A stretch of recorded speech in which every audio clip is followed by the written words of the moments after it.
There is a story that should be easy to dismiss, and yet it refuses to stay dead. It claims that somewhere in the long collision between Crusader ambition and the older worlds of the Eastern Mediterranean, the Knights Templar came into contact with an Egyptian text tied to Thoth, god of writing, sacred speech, measurement, record, hidden knowledge. Not a common manuscript, not a theological treatise, but something far more dangerous in the imagination. A book, or fragments of a book, said to preserve knowledge that was never meant to move freely from one civilization to another. The claim has everything a legend needs: warrior monks with guarded rituals, Egypt with its scripts that looked to medieval eyes like locked doors, a divine author whose name already carried the weight of wisdom and mystery, and at the center of it all, the most seductive object history can offer: a forbidden text. That is why the story travels so well. It does not ask you to believe only in an artifact. It asks you to believe in continuity, that beneath wars, fallen kingdoms, broken temples, confiscated archives, and public religion, something older survived and was carried west in secret hands. It flatters the modern instinct that official history is incomplete. It gives silence a shape. It gives absence a keeper. But once you step away from the romance of that image, the ground becomes less stable almost immediately. What exactly is this supposed papyrus? Which Book of Thoth are we even talking about? An actual ancient Egyptian textual tradition known today through surviving fragments? A literary tale about a dangerous book hidden in a tomb? A later Hermetic inheritance? Or one of the many much newer occult inventions that borrowed the name because it already sounded ancient and authoritative? The phrase itself turns slippery the moment you touch it. And the Templars, for all the legend wrapped around them, were not born as custodians of occult relics. They were a military order of the Latin Christian world, built for defense, discipline, finance, and war. They lived in a frontier environment that did brush up against Egypt, sometimes violently, sometimes strategically, sometimes in ways that brought them close to cultures older and more text-rich than their own. That much is real. The leap from that reality to a recovered Papyrus of Thoth is the part that demands caution. So this is not a treasure hunt, at least not in the usual sense. We are not beginning with the promise that a lost scroll will appear at the end, vindicated and intact. The more interesting question is not simply whether the Templars found such a thing. It is how several different strands, genuine Egyptian writings associated with Thoth, ancient stories about dangerous books, medieval contact with the Eastern Mediterranean, and much later fantasies about Templar secret wisdom, may have fused into one compelling legend. Because beneath the grand claim, there is something real. Modern scholars do use the label the ancient Egyptian Book of Thoth for a genuine body of fragmentary text surviving in demotic manuscripts from much later than pharaonic Egypt, but still ancient enough to remind us that this is not pure invention. There were real writings linked, at least in modern scholarship, to the name of Thoth. There were also ancient stories in which a Book of Thoth offered extraordinary knowledge at a terrible cost. Long before the Templars existed, Egypt had already imagined wisdom as something perilous when taken by the wrong hands. That matters. It means the legend did not grow from nothing. But it also means that several different histories may have been stacked on top of one another until they became nearly impossible to separate. Before we venture further into the shadows, take a moment to subscribe so you never miss a secret that history has tried to forget. So the investigation begins with a stricter question than the legend usually allows. Not, did the Templars possess forbidden wisdom? That question is too vague to be useful. The better question is this: is there any serious historical basis for the claim that the Knights Templar retrieved an Egyptian text associated with Thoth? Or are we looking at a myth assembled piece by piece across centuries by people who needed the story to be true? To answer that, we have to start where the legend almost never starts, not with the Templars, but with the book itself. The first surprise is that the phrase Book of Thoth does not lead to a single, neatly preserved object waiting in a museum drawer for someone to rediscover it. It leads instead into fragments, scholarly reconstruction, and a text that survives not as one complete manuscript, but as pieces scattered across copies, broken by time, and reassembled only through patient modern work. In other words, the legend rests partly on something real, but that reality is far less convenient and in some ways far more interesting than the popular version. What scholars now call the ancient Egyptian Book of Thoth is not known by that title because ancient scribes left behind a pristine volume with a label on the cover. The name is modern, a scholarly shorthand attached to a demotic composition preserved in fragmentary manuscripts from the Ptolemaic and Roman periods. That matters because it immediately forces us to slow down. We are not dealing with a single book in the casual sense, not even necessarily with one authoritative original. We are dealing with a textual tradition that circulated in copies, in pieces, across a priestly and scribal world that already understood knowledge as something transmitted through training, memory, and guarded interpretation. Demotic itself belongs to that story. By the first millennium BCE and later, it had become one of the scripts used in Egypt for administration, literature, and learned writing. To a modern viewer, it looks dense, compressed, almost impatient, as if hieroglyphs had been drawn into a faster, more practical current. But its importance is not just visual. Demotic was used by people who stood inside a long textual culture while also living in an Egypt transformed by conquest, dynastic change, and contact with Greek and Roman rule. This was not the Egypt of the Great Pyramid Age, frozen in monument and myth. It was a living, adaptive, intellectual world. Priests and scribes were still reading, copying, teaching, and preserving specialized forms of knowledge, even as the civilization around them was changing shape. That is the first anchor beneath the legend. There really were Egyptian texts, in a real learned environment, associated by modern scholars with Thoth, and the content is exactly the kind of thing that could later grow a second life in rumor. The surviving material points to a composition concerned with knowledge, initiation, scribal identity, divine speech, and the difficult relationship between wisdom and worthiness.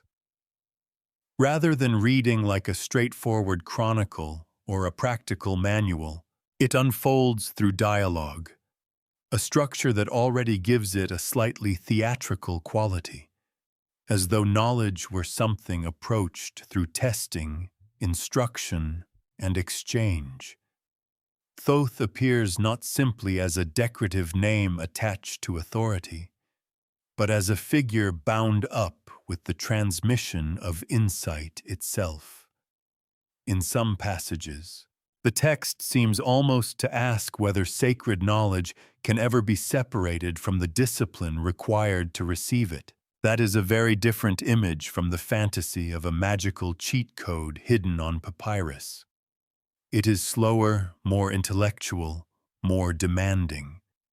And that difference is worth holding on to, because later imagination often reduces ancient wisdom to power, when ancient texts themselves are more likely to frame it as burden, vocation, or trial.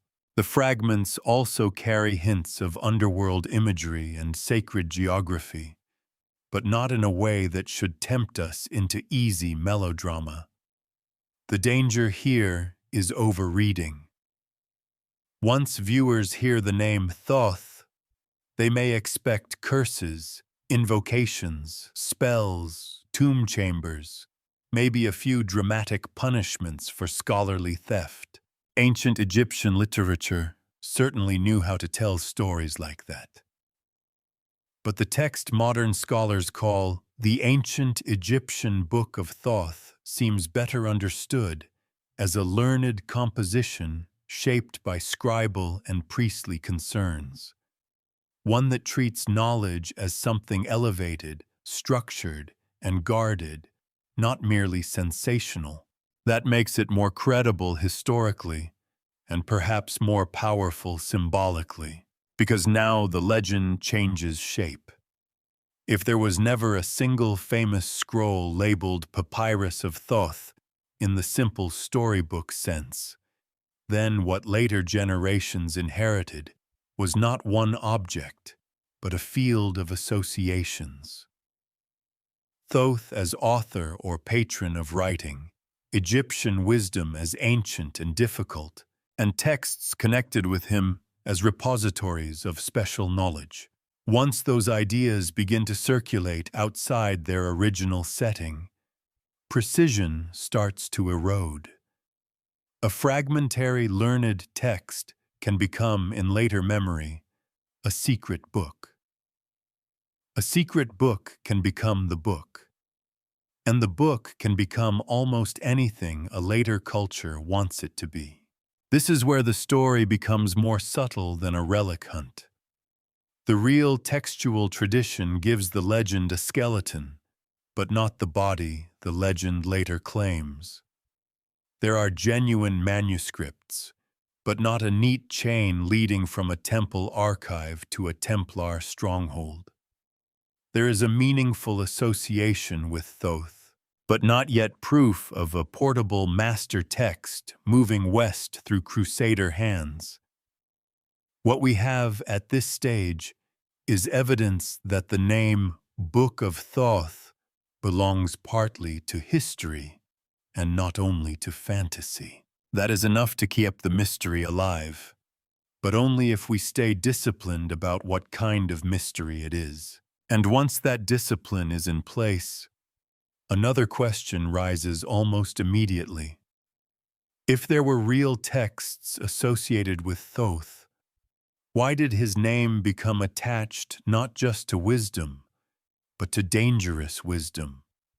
Knowledge that people in later ages imagined as hidden, forbidden, or costly to obtain. That part of the story does not begin with the Templars at all.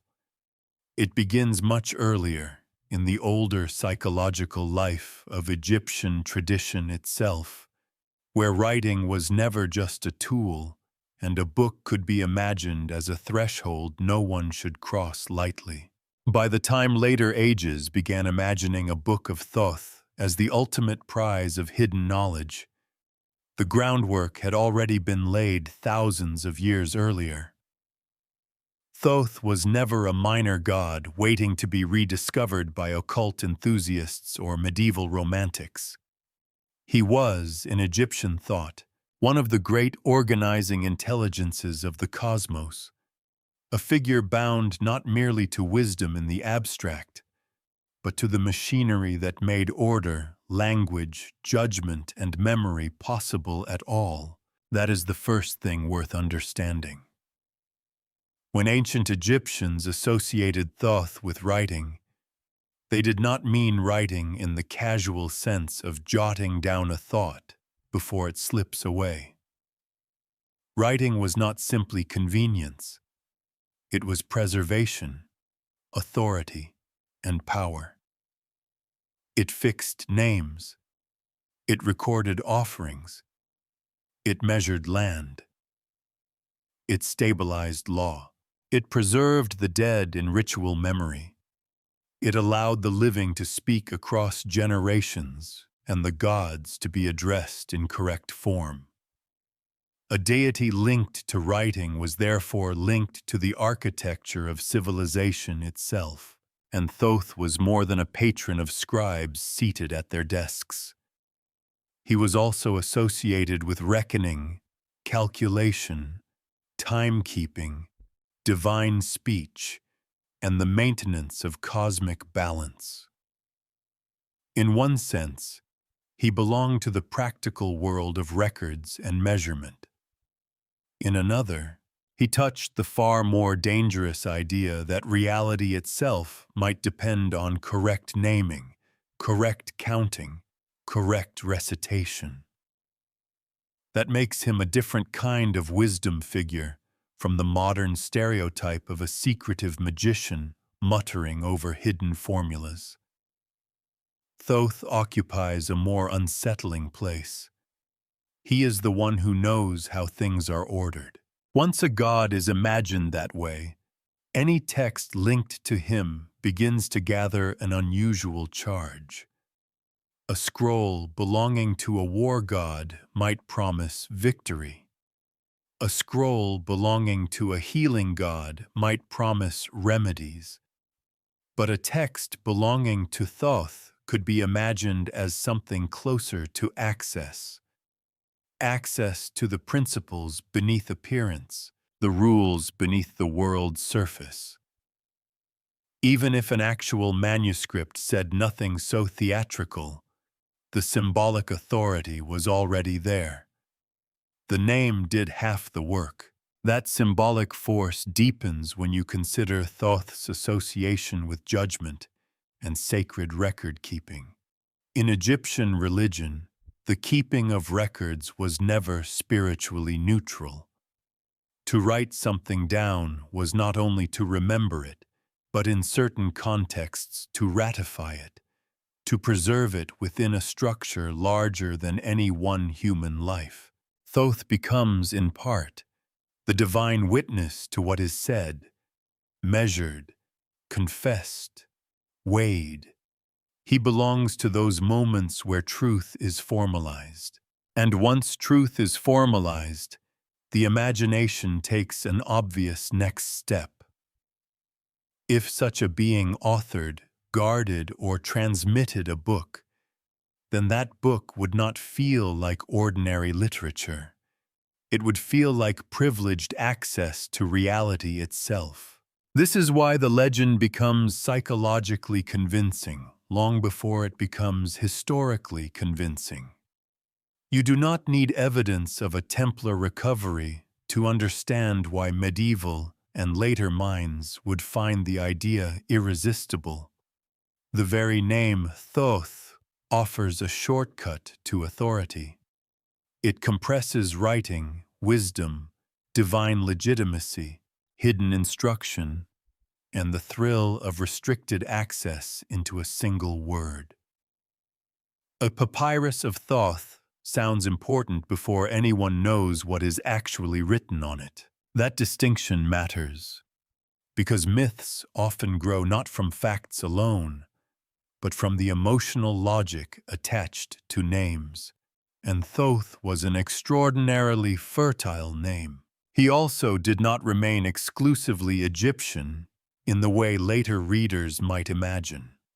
As Greek rule spread across Egypt and cultures met, translated, compared, and reinterpreted one another, Thoth was increasingly identified with Hermes. This was not a simple equation, as though two figures from different pantheons were cleanly interchangeable. It was a process of interpretation, layering, and analogy.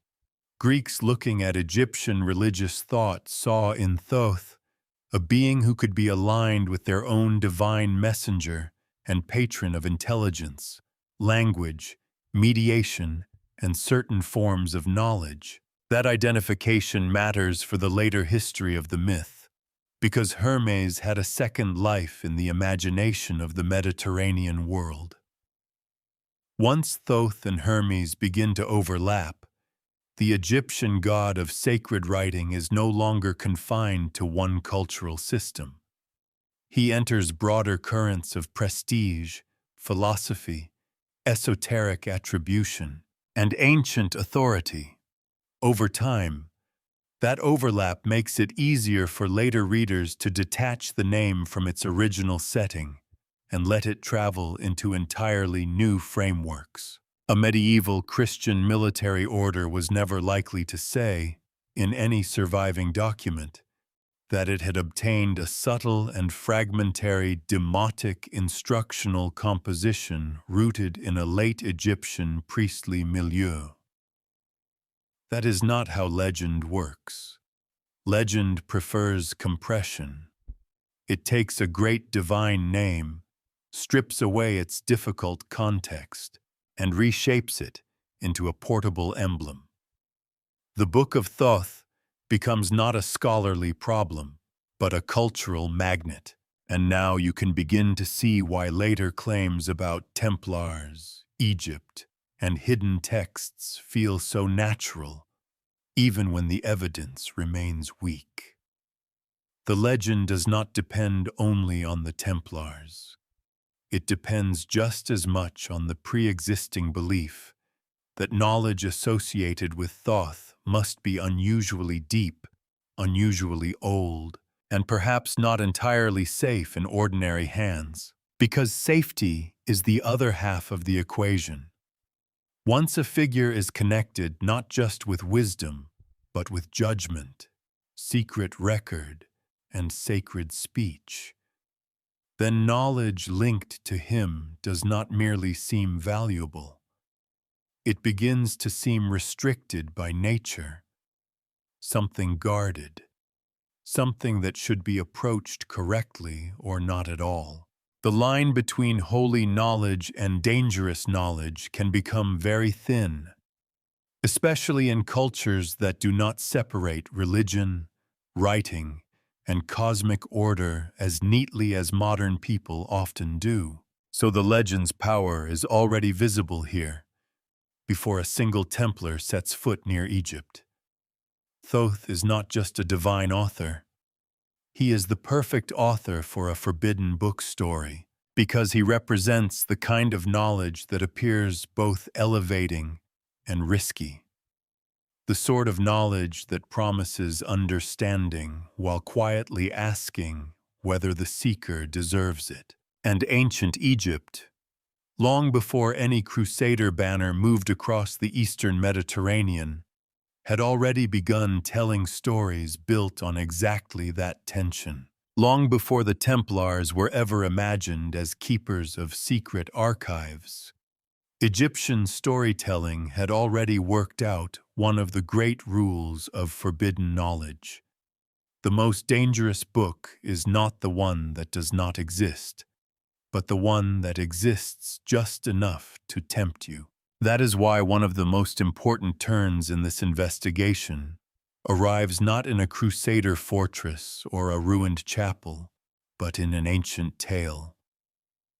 Somewhere within the literary world of late Egyptian tradition, we find a story associated with Setne Kayemwas, a prince, a learned figure, a man whose attraction to hidden knowledge is not treated as admirable curiosity alone, but as a test of character. In this narrative world, the Book of Thoth is not merely a document. It is an object of desire, retrieval, trespass, and consequence. That distinction is essential. We are no longer talking about a priestly composition reconstructed from surviving demotic fragments, the text modern scholars call the ancient Egyptian Book of Thoth. We have crossed into something different, a literary tale in which a book associated with Thoth becomes dramatically charged, almost theatrical in its danger. This is not documentary evidence for a real scroll passing from hand to hand. It is, in some ways, more revealing than that. It shows that ancient Egypt itself already knew how to imagine knowledge as a thing someone might try to seize and suffer for seizing. In the Setne tradition, the book is bound to the tomb retrieval motif, and that motif matters more than it first appears. A tomb is not just a storage place. It is a boundary.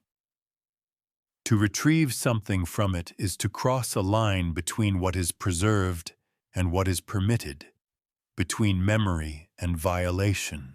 The physical act of taking the book becomes inseparable from the moral act of overreaching. The seeker does not merely discover knowledge. He invades its resting place. That pattern would echo for centuries, because it solves two narrative problems at once.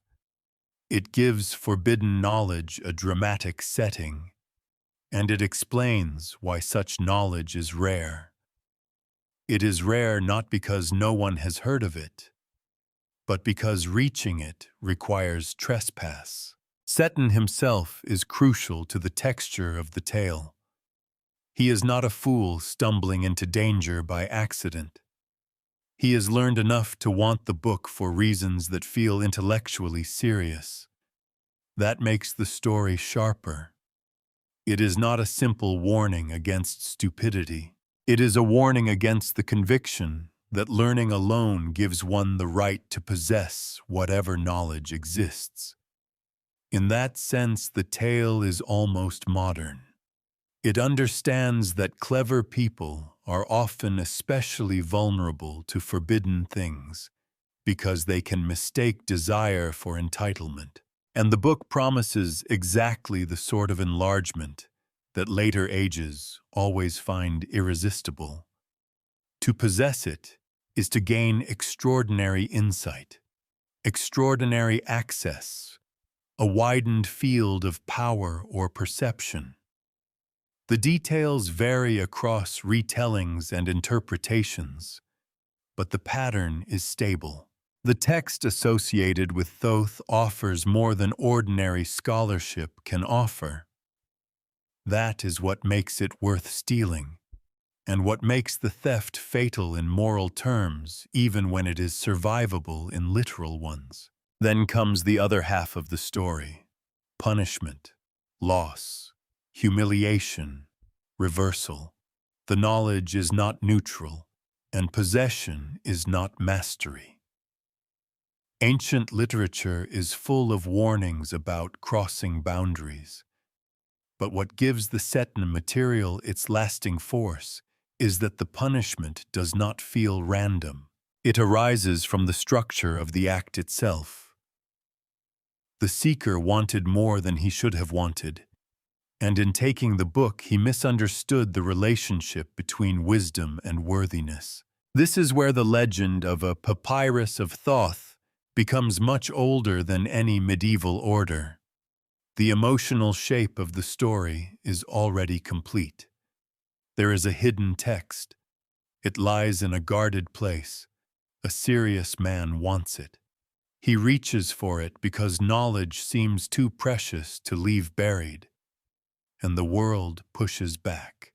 Once that narrative exists, later cultures barely need to invent anything new. They only need to relocate the actors. A prince scribe can become a monk, a knight, a scholar, an initiate, an occultist, an archaeologist. or a conspiratorial collector. The tomb can become a buried chamber, an Eastern library, a sealed archive, a ruined temple. The book can become papyrus, codex, tablet, fragment, or translated manuscript. The structure holds, and that is why this ancient literary prototype matters so much to the Templar legend. It proves that the idea of a Thoth-linked forbidden book was already alive in story long before medieval Christians ever developed fantasies about military orders guarding lost wisdom from Egypt. The later legend did not invent the emotional grammar, it inherited it. At the same time, this is exactly where discipline matters most. Because the story is so vivid, there is always a temptation to smuggle it into history, as if literary precedent were evidence of medieval possession. It is not. The Setne tradition does not prove that any Templar ever saw an Egyptian wisdom text. It proves something subtler and, in a way, more useful. That ancient Egypt itself contributed to the imaginative machinery that would later make such a claim believable. That is the difference between a historical source and a narrative ancestor. The tale belongs to the second category. It helps explain how a myth became thinkable. There is also an irony here that later retellings often miss. In the literary tradition, the danger of the book does not come only from what it contains. It comes from what the seeker becomes in trying to claim it. The text is not simply cursed. The problem is acquisition without rightful measure. That gives the story an ethical dimension that tends to disappear in modern versions, where forbidden books are often reduced to treasure objects with supernatural branding. Ancient stories are usually less childish than modern sensationalism. They tend to suspect the seeker as much as the secret. So when later ages began talking about hidden wisdom carried west by disciplined elites, they were drawing, knowingly or not, from a narrative reservoir much older than the Middle Ages. The appeal was not just that a text of Thoth existed. It was that such a text already belonged to a story world where knowledge, burial, trespass, and consequence had been fused together. And once that fusion exists, confusion is never far behind. A real textual tradition associated with Thoth, a literary tale about a dangerous book, a divine name that carries the prestige of ultimate knowledge. Centuries later, those strands begin to blur. Separate books start to collapse into one imagined object. Different traditions drift together until the title, Book of Thoth, sounds singular, even when history insists it was anything but. The deeper you go into this subject, the less stable the object at its center becomes. The Book of Thoth sounds singular, almost brutally singular, as if history misplaced one extraordinary manuscript, and later generations spent centuries circling its absence. But that is not how the record behaves. The name expands the moment you examine it. It begins to function less like the title of a single identifiable artifact, and more like a meeting point where different texts, traditions, and fantasies start leaning into one another until the edges blur. This is where many versions of the legend quietly lose their footing. They take a phrase that accumulated across centuries and treat it as if it always referred to the same thing. It did not. At different moments, Book of Thoth can point toward a real learned composition known today from demotic fragments, toward ancient literary tales about a dangerous hidden text, toward broader Egyptian associations with sacred writing, toward later Hermetic reinterpretations, and eventually toward much more modern occult or pseudo-historical constructions that borrow the name because it already carries prestige. These are not identical layers. They overlap, but they are not interchangeable. That may sound like an abstract distinction, but in practice it changes the whole investigation. If you do not separate these layers, then every later invention begins to illuminate every earlier one, and before long the legend acquires a false coherence. The result is seductive and completely misleading. A viewer hears Book of Thoth. Amun remembers a magical tale, half remembers something about Hermes, adds a little funerary Egypt, then projects all of that backward onto the Templars, as if a medieval order could have recovered one master text containing the whole weight of Egyptian secret wisdom. The legend thrives on that collapse. History does not. Take the real demotic composition first. What scholars call the ancient Egyptian Book of Thoth belongs to a textual and scribal environment.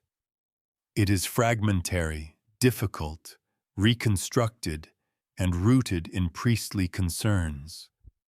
It is important precisely because it is real, but its reality is specific. It is not a universal Egyptian superbook. It does not automatically absorb every other tradition associated with Thoth. Then take the literary material, especially the dangerous book tradition tied to stories like Setne. Here the Book of Thoth becomes a dramatic object, one bound to moral trespass, tomb retrieval, and the price of unauthorized knowledge. That story world is vital because it shows how ancient Egypt imagined the danger of hidden wisdom. But it is still a literary world. It does not collapse neatly into the documentary history of manuscripts surviving in priestly circulation.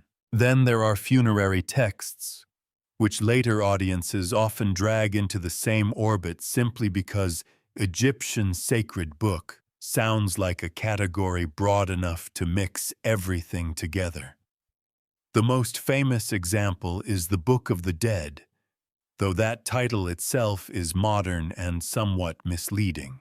These funerary compositions served ritual purposes for the dead. They belonged to another textual universe, another function, another genre.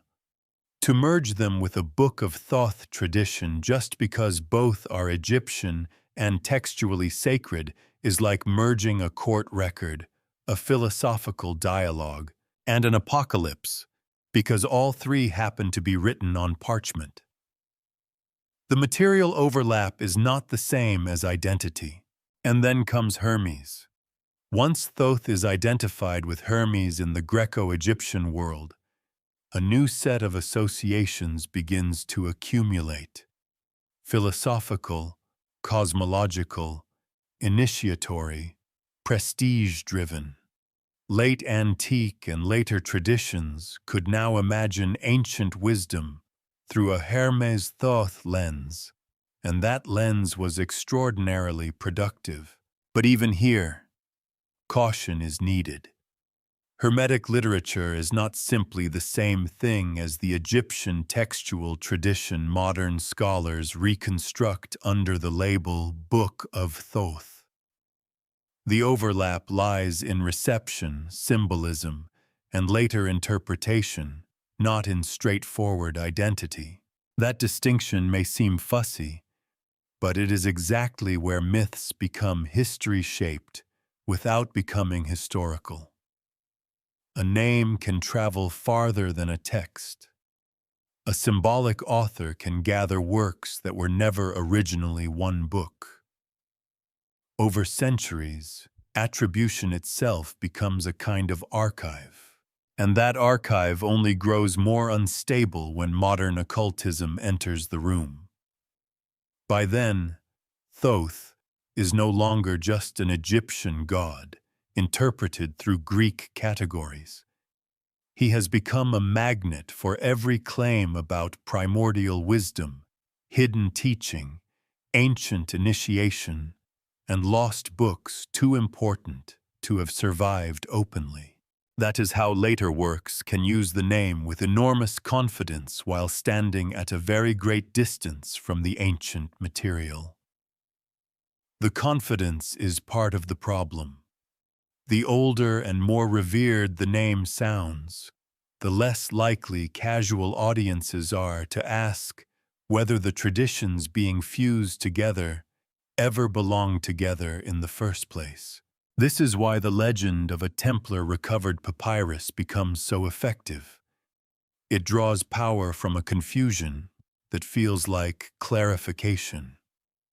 It takes many books and gives them one silhouette. It takes many centuries and compresses them into one line of transmission. It takes real textual fragments, old literary warnings, classical reinterpretation, medieval secrecy, and modern esoteric appetite, then binds them into a single story object that never had to exist in that form to feel real. In a way, the confusion is the mechanism. The more famous the name becomes, the less precise it gets, and the less precise it gets, the easier it becomes to place almost anything inside it. That does not make the subject empty. Quite the opposite. It means the real task is not to chase a single phantom manuscript through time, but to track how traditions accumulate authority by being merged. The Book of Thoth becomes powerful not because one stable artifact dominates the record, but because the phrase can host multiple desires at once. Ancient legitimacy, religious danger, scribal prestige, burial and secrecy, lost wisdom, foreign antiquity, restricted access. The fantasy of a text that explains more than ordinary texts ever could. If you were trying to build a legend around the Templars, you could hardly ask for a better symbolic object. But before that later legend hardens into place, another correction is necessary. The Templars themselves must be pulled out of the haze of hindsight and return to the world they actually inhabited, not the world of hidden masters and occult relics, but the harsh, administrative, military, deeply practical world of a religious order built for war, discipline, and survival. The Templars are often introduced backward. People meet them first in the afterlife of rumor, hooded guardians, coded rites, hidden chambers, vanished relics, and only later, if ever, as they actually existed in the 12th and 13th centuries. An armed religious order created in response to the brutal logistics of pilgrimage, frontier warfare, and Latin Christian state building in the Eastern Mediterranean. The legend arrives dressed in secrecy. The history arrives with account books, fortifications, transport routes, papal privileges, and men who were expected to fight hard, obey quickly, and die cleanly. That does not make the real Templars less interesting. In some ways, it makes them more so. Myth prefers them as an empty vessel for secrets. History gives them weight. The order emerged in the early 12th century, in the unstable years after the First Crusade had carved out Latin Christian territories in the Levant. Jerusalem had been taken in 1099, but conquest was not the same as security. Pilgrims continued to travel toward places they considered sacred, and the roads were dangerous enough to turn devotion into a military problem. The Templars were born inside that problem. Their early identity was bound to protection, discipline, and the strange fusion that the crusading world could produce so naturally. Monks who were also professional warriors. Even now, that combination still sounds slightly improbable, as if someone had tried to combine a cloister and a garrison and expected the result to remain stable. But for the medieval Latin Church, the arrangement had its own severe logic. A man could renounce ordinary life, submit to vows, and still be directed toward violence if that violence was understood as service to a religious cause. The Templars were not a private cult standing outside Christian institutions. They were recognized, supported, and increasingly integrated into them. Papal approval matters here because it reminds us that the order's authority was not shadowy in its origins. It was formal, privileged, publicly validated. Over time, the Templars accumulated rights and protections that allowed them to operate across kingdoms with unusual effectiveness. They could receive donations, build commanderies, move resources, and sustain a trans-regional network that linked the Latin East with Western Europe. Their reputation for discipline and reliability made them formidable not only on campaign, but financially and administratively. The same order later remembered for hidden secrets was, in its documented life, exceptionally good at paperwork. That is not a joke at the expense of the legend. It is one of the reasons the legend could later grow so large. A group that manages money, movement, fortification, correspondence, and secrecy of internal procedure will always look mysterious from the outside, especially once its enemies begin to describe it in darker language.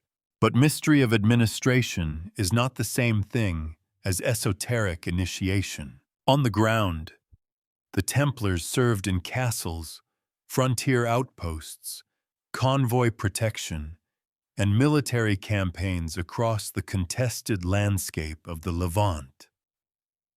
Their institutional life was governed by rules, hierarchy, and an ethic of obedience that could be austere even by medieval standards.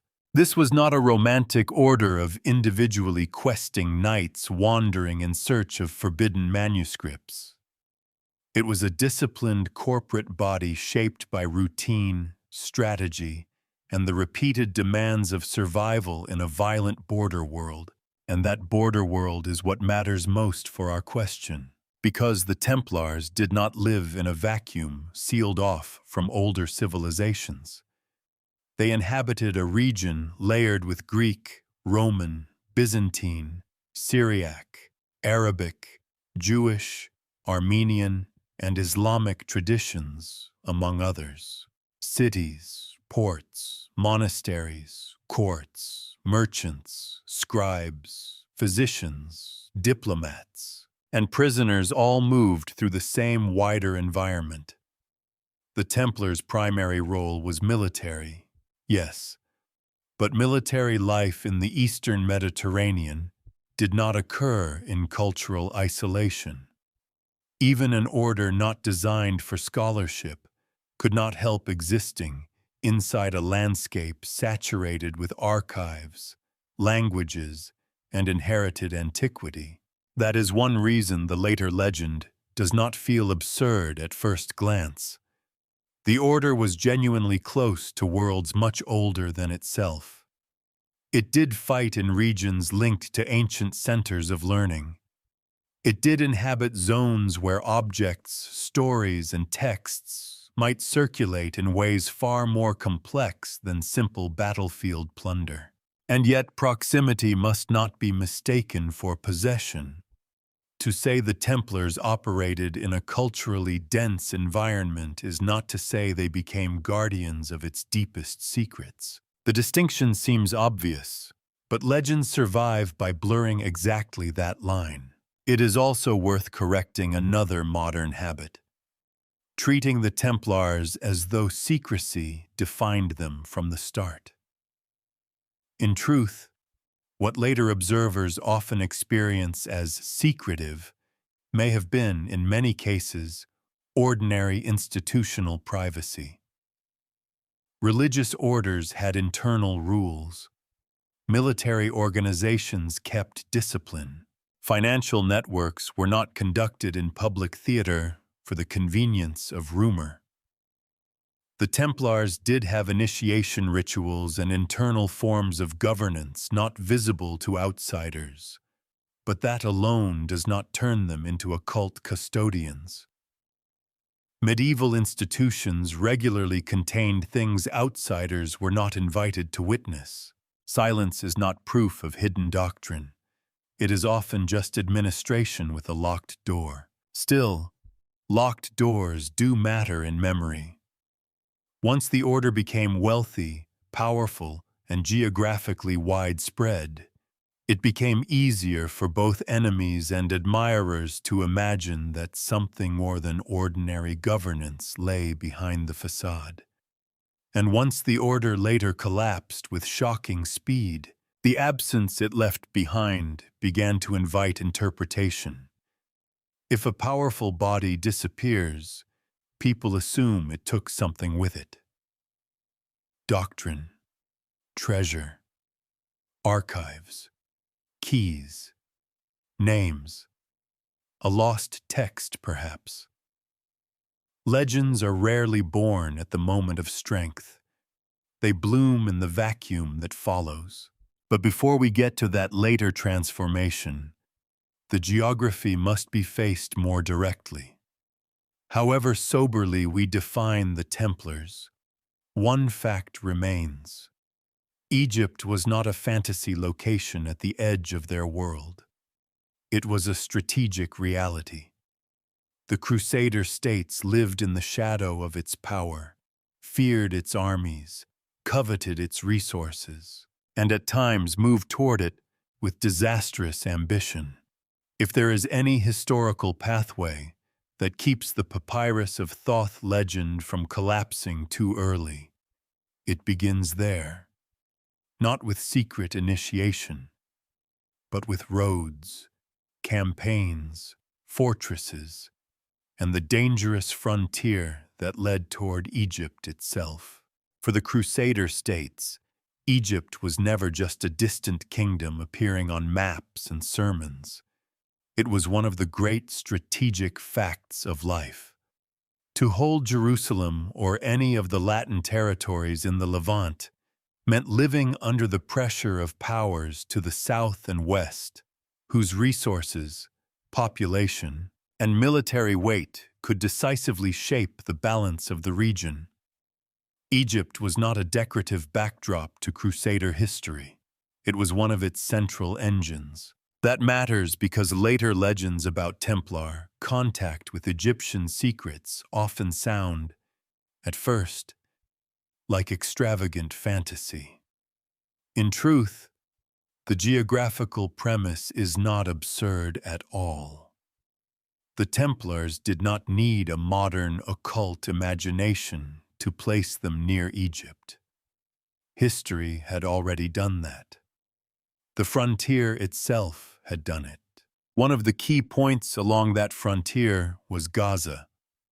In the 12th century, this region mattered not as a romantic threshold into ancient mystery, but as a military and strategic hinge. Southern strongholds and approaches toward Egypt were part of the wider problem of survival for the Kingdom of Jerusalem and its allies.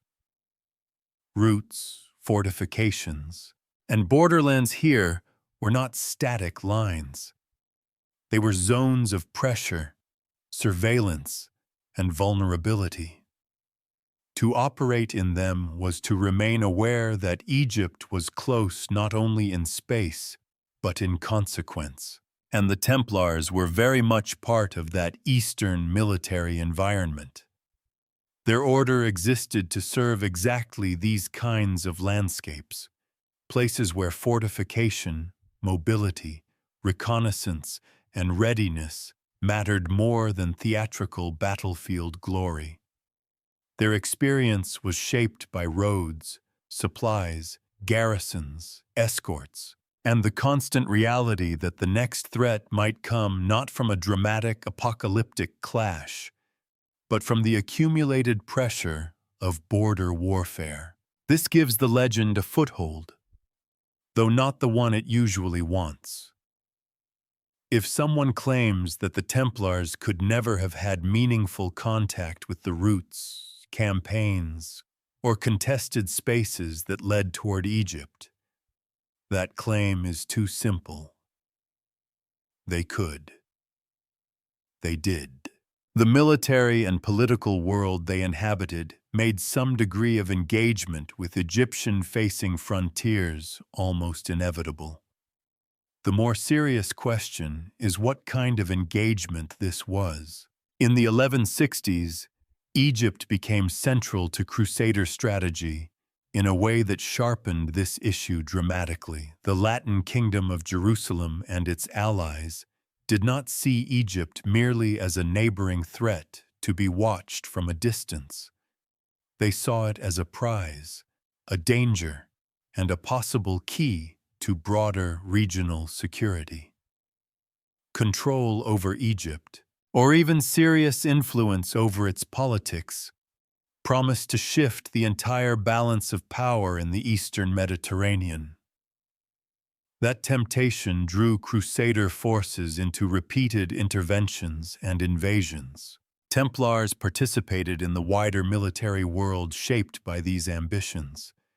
They were not casual observers standing outside the movement of armies. They belonged to a system that increasingly understood Egypt as strategically decisive. Here again, the legend gains just enough oxygen to survive. Warrior monks operating in a frontier order, in campaigns tied to Egypt, close to roots and regions where older civilizations had left layers of material and textual inheritance. None of that is invented. But the problem is that legends often smuggle a second claim inside the first. They begin with geographic plausibility and quietly convert it into evidentiary plausibility, as though being near Egypt somehow raises the probability of acquiring an ancient sacred text. History does not allow that shortcut. Proximity can open a door to possibility. It cannot walk through the door for us. Still, this is precisely the sort of environment in which stories could begin. Not because Templars were secretly excavating tombs between campaigns, which is the kind of image better suited to modern adventure fiction than medieval military life, but because contact zones create rumor. They create fragmentary encounters. They create second-hand knowledge, observed customs, unfamiliar scripts, repurposed objects, half-understood stories about local antiquity, and the persistent sense that one is standing on top of civilizations not fully grasped. A frontier order did not need to possess an Egyptian papyrus for the idea of Egyptian hidden wisdom to start attaching itself to that order later. It only needed to operate in a world where Egypt was visibly old, visibly rich in memory, and politically unavoidable. And yet there is a second caution here. We should not flatten Egypt into a mystical backdrop just because later writers did.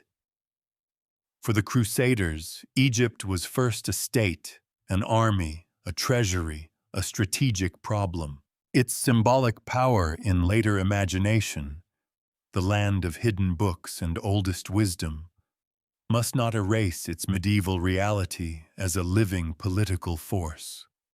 If we forget that, we begin reading later fantasies back into 12th century minds too easily. The Templars, in their own time, were far more likely to think in terms of logistics, threats, alliances, and campaigns than in terms of recovering the buried knowledge of pharaonic civilization.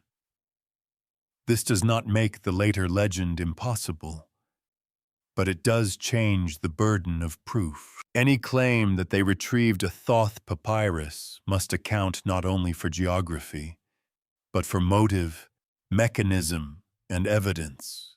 Simply placing them near Egypt is not enough. Even so, geography does keep one question alive. If men, goods, intelligence, and captives moved through these contested spaces, then what else might move with them? Not necessarily treasure in the dramatic sense, not necessarily a single rolled manuscript hidden in a saddlebag, but stories, technical knowledge, reports of older writings, translated ideas, borrowed motifs, rumor about libraries, strange names attached to ancient authority.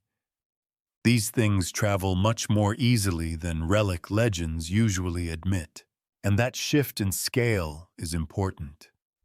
Because once you stop imagining knowledge moving only through sensational acts of discovery, the historical world becomes more interesting. Medieval contact did not require a cinematic tomb raid to transmit fragments of older traditions. Knowledge could drift through trade, diplomacy, clerical networks, medical exchange, captivity, and multilingual intermediaries. In a world at war, ideas still moved, often quietly, often imperfectly, and often in forms that later generations would misunderstand. So the frontier with Egypt does not prove that the Templars retrieved a sacred papyrus of Thoth. It proves something narrower and more useful, that the order existed within a real contact zone where Egyptian power, Egyptian memory, and the wider movement of people and information could not be ignored. That is enough to preserve possibility, but only in a disciplined form. The legend wants a secret acquisition. History, so far, offers a frontier. And sometimes a frontier is exactly where myths begin. Once you stop looking for a single dramatic moment of discovery, the medieval world begins to explain itself in a more convincing way. Knowledge did not move only when someone pried open a tomb, looted a library, or smuggled a relic across a sea. More often, it moved the way most important things move in history, through people, through translation, negotiation, trade, captivity, imitation, memory, curiosity, and error. And in the Eastern Mediterranean, especially during the crusading centuries, those channels remained active even when the region was fractured by war. That is an important correction, because legends about secret texts tend to imagine transmission as a clean act. Someone finds the hidden object, carries it away, and a new chapter of history begins. Real transmission is rarely so obliging.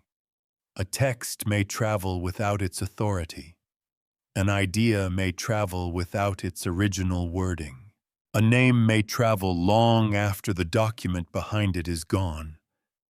A rumor can outlive the manuscript that first inspired it.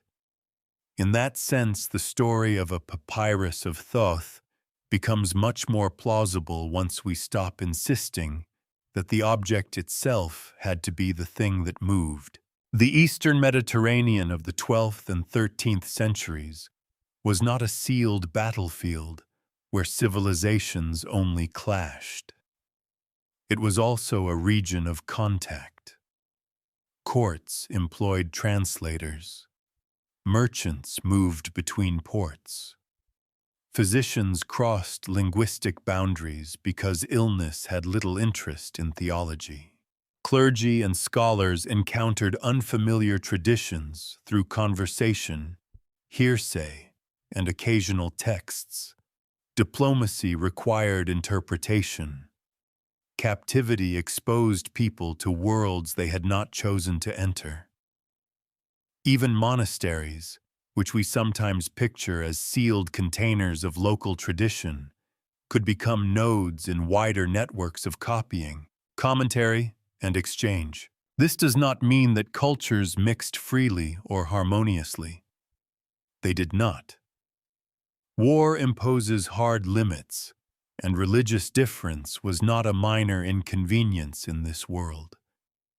But conflict and contact are not opposites. They often coexist.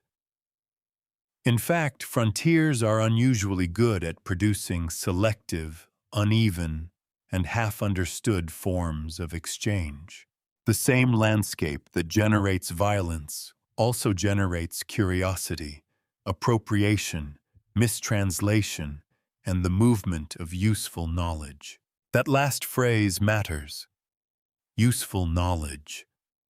Not all transmission had to announce itself as sacred or secret. Much of it arrived disguised as something practical: medicine, astronomy, mathematics, administrative technique, geographic description, inherited lore about places and peoples. A culture can absorb fragments of another civilization's intellectual world without ever admitting, in one grand moment, that it has done so. Much of what later ages call lost wisdom first enters history in pieces too ordinary to attract legend. That is especially relevant when dealing with Egypt and Thoth. Even if no Templar ever possessed an ancient papyrus, it is entirely plausible that ideas about Egypt's antiquity, Egypt's script traditions, Egypt's reputation for deep learning, or stories about old books and ancient knowledge could circulate through intermediaries. Those intermediaries did not need to be Templars themselves. They could be clerics, local Christians, Arabic-speaking scholars, merchants, administrators, physicians, or anyone living between worlds. In such an environment, a military order might encounter not the object of the legend, but the atmosphere that later made the legend seem credible. And atmosphere, in history, is not a trivial thing. A rumor repeated across generations can become more durable than a document. A misunderstood report can acquire the authority of memory. A great name, Thoth, Hermes, Egypt, can drift westward detached from its original textual context and settle into new symbolic roles. By the time later centuries try to reconstruct what happened, they may be dealing less with preserved evidence than with the residue of repeated fascination. This is why the difference between direct possession and indirect inheritance matters so much. A dramatic legend wants the strongest version. The Templars recovered the papyrus itself. But historical reality often works in weaker, more diffuse forms. Perhaps no manuscript moved. Perhaps only an idea moved. Perhaps only the prestige of Egyptian antiquity moved. Perhaps even that is too strong. And what moved instead were stories about stories, one of the commonest substances in intellectual history. It is worth lingering on that possibility, because it rescues the discussion from a false choice. Too often, Such mysteries are framed as a blunt either-or. Either the Templars literally found the sacred text, or the whole subject is worthless fantasy. But that is not how serious investigation usually ends. History more often narrows the field. It removes the loudest claims while leaving quieter possibilities intact. And one of those quieter possibilities is that Crusader-era contact zones allowed for partial, mediated, or distorted encounters with traditions much older than the men who encountered them. A translation, for example, can be more transformative than an artifact. A summary can survive where an original does not. A description of a text can provoke imagination far beyond what the text itself would ever have done. Even the knowledge that a civilization possessed old and guarded writings can be enough to trigger centuries of speculation. The object becomes unnecessary once the story of the object takes over. That may be what makes the Templar legend so persistent. It does not need a clean documentary chain because it is built on a world where information really did move unpredictably across boundaries. Not always accurately, not always visibly, but enough to make certainty difficult and myth fertile. And yet, there is a danger in becoming too generous here. The existence of exchange must not become a substitute for evidence any more than proximity was. To say that knowledge could travel across wartime frontiers is true. To say that, therefore, the Templars probably acquired an Egyptian sacred text is not true. The first is historical context. The second is an unsupported leap. Good history keeps those apart. Still, context matters because it tells us what kinds of scenarios deserve attention.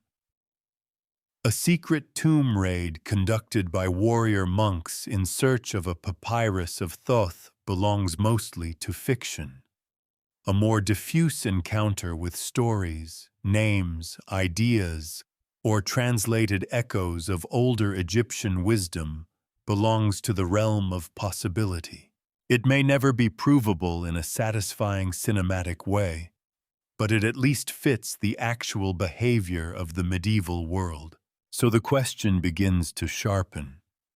Not did knowledge move, clearly in many forms it did. But when we strip away the romance and ask for the strongest version of the claim, can we find evidence that the Templars specifically recovered a text associated with Thoth from Egypt? Or does the legend become strangely thin at the exact moment it ought to become concrete? That is where the inquiry now has to go. The contact zone has been established. The channels of transmission are plausible. The atmosphere of exchange is real. What remains is the hard test that legends usually prefer to avoid.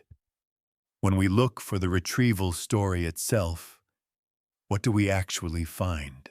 This is the point where a responsible investigation has to become slightly disappointing in order to remain honest. Up to now, the legend has been allowed to breathe. There are real Egyptian textual traditions associated with Thoth. There are ancient stories about dangerous books. The Templars were genuinely active in regions tied to Egypt, and the medieval Eastern Mediterranean did allow knowledge, rumor, and prestige to move in uneven ways across cultural frontiers. All of that is enough to make the story feel possible. But possibility is not evidence. And when we narrow the question to its strongest form, did the Knights Templar retrieve a specific Egyptian papyrus of Thoth? The record becomes much harder to work with. The first problem is brutally simple. There is no widely accepted primary source that plainly says they did. That absence does not, by itself, prove the legend false. Historians have to be careful here. Medieval evidence is often incomplete. Archives are uneven, and many things that certainly happened were never recorded in the form modern readers would like. Silence is not disproof. It is only silence. But silence still matters, especially when a claim is dramatic enough that one would expect some trace of it if it had played a visible role in the life of a major order. And that is exactly the tension. The stronger the legend becomes in the imagination, the stranger its documentary weakness begins to feel.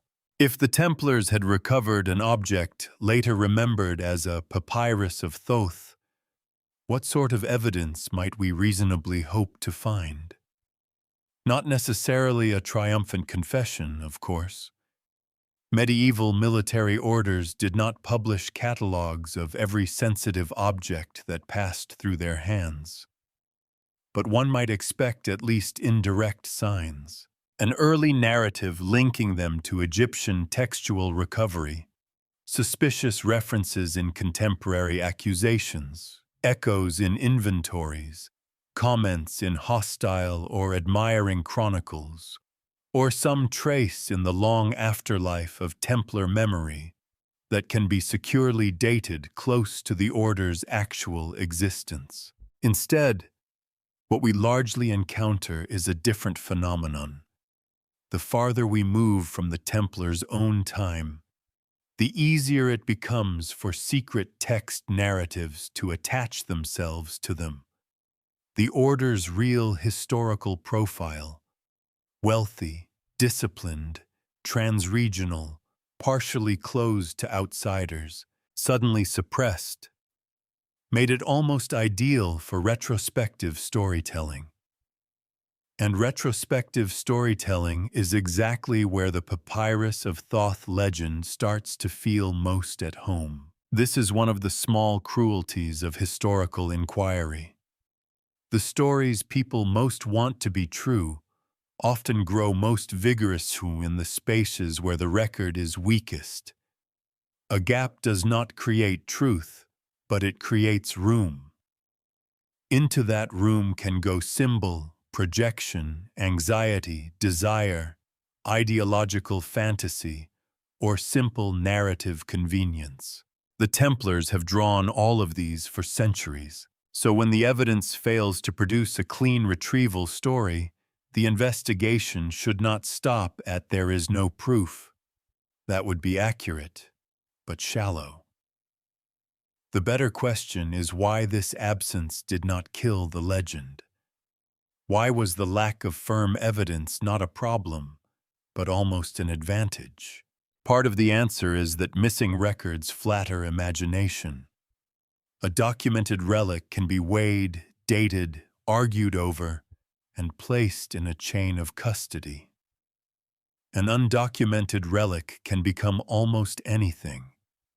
It can absorb every hope placed upon it. A hidden papyrus is far more versatile than a known manuscript sitting in a collection under a catalog number. Once an object disappears into rumor, it becomes difficult to disprove in the popular mind because it no longer depends on normal standards of transmission. Another part of the answer is that the Templars themselves became a kind of historical vacuum after their fall. When a powerful institution is abruptly broken, archives dispersed, property seized, members interrogated, and reputation violently contested, later generations assume that some deeper secret must have been lost in the wreckage, not because the surviving documents prove it, but because the destruction itself feels narratively incomplete without one. The mind resists the banality of collapse. It prefers to imagine that something larger vanished with the institution. A lost archive, a hidden doctrine, a coded map, a forbidden text. The pattern is familiar because it satisfies a very human hunger. It turns administrative ruin into metaphysical intrigue. There is also a methodological problem that deserves attention. Later writers often confuse three very different things: an absence of contrary evidence, a presence of suggestive symbolism, and actual positive proof. These are not interchangeable. The fact that Thoth is an appropriate symbol of hidden knowledge does not prove Templar contact with a Thoth text. The fact that the Templars operated near Egypt does not prove recovery. The fact that medieval records are incomplete does not elevate speculation into likelihood. Once these distinctions collapse, the legend begins to feel far stronger than the evidence allows. And yet the story survives precisely because it keeps borrowing support from adjacent truths. Egypt really did hold ancient textual traditions. Thoth really was associated with wisdom and writing. The Templars really did operate in the Eastern Mediterranean. Secretive reputations really did grow around the order after its destruction. Each statement is true in its own limited register. The legend gains force by stringing them together as if proximity of fact were the same thing as proof of connection. This is how myths often work when they wear historical clothing. They do not usually build themselves from pure invention. They build themselves from real fragments arranged too confidently. What makes the Papyrus of Thoth story especially resilient is that it contains just enough historical texture to feel researched. A person can mention Demotic manuscripts, Crusader frontiers, Hermetic overlap, Egyptian wisdom traditions, and the Templars' fall, all genuine subjects, and then slide into a conclusion that none of those facts actually establish. The result sounds disciplined while remaining speculative. That is usually the most durable kind of myth-making, because it does not look like fantasy from the outside. It looks like a well-furnished inference. So where does that leave us? Not with disproof in the strictest sense. Historians rarely receive the luxury of final disproof, especially in matters involving rumor and incomplete records. But it does leave us with a clear negative finding. Based on the material beneath this story, the case for a specific Templar retrieval of a Papyrus of Thoth is weak, not intriguingly incomplete. Weak. The difference matters. There is not, at this stage, a strong documentary foundation hiding just off-screen. There is a legend that has gathered energy from overlap, not from secure transmission. Paradoxically, that makes the next stage of the inquiry more interesting, not less, because once the retrieval story itself begins to thin out, another mystery comes forward. If the evidence is so fragile, who kept strengthening the legend? Who needed the Templars to become custodians of ancient secret wisdom? And why did Egypt, of all places, become such a powerful source for the hidden authority later generations wanted the order to possess? That is where the story shifts now, away from the event the legend claims, and toward the machine that made the claim endure. The Templars did not become keepers of secret wisdom while they were rising. They became keepers of secret wisdom after they had already fallen. That timing is not accidental. Powerful institutions often look most mysterious once they are broken, because collapse leaves behind an outline without a body. People can see the scale of what vanished, but not always the ordinary mechanisms that once made it function. Into that gap, imagination pours itself eagerly.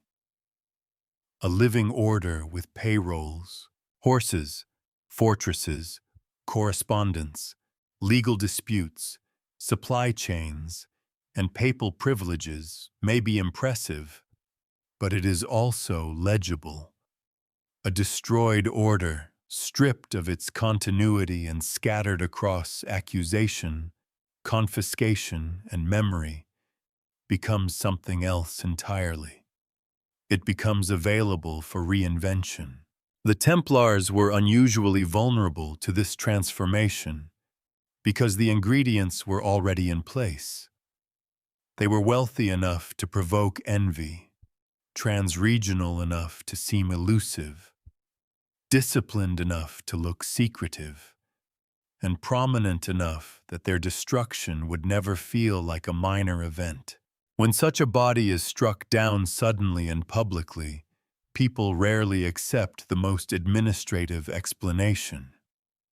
They do not like to believe that power can collapse under the pressure of politics, debt, fear, opportunism, and royal calculation alone.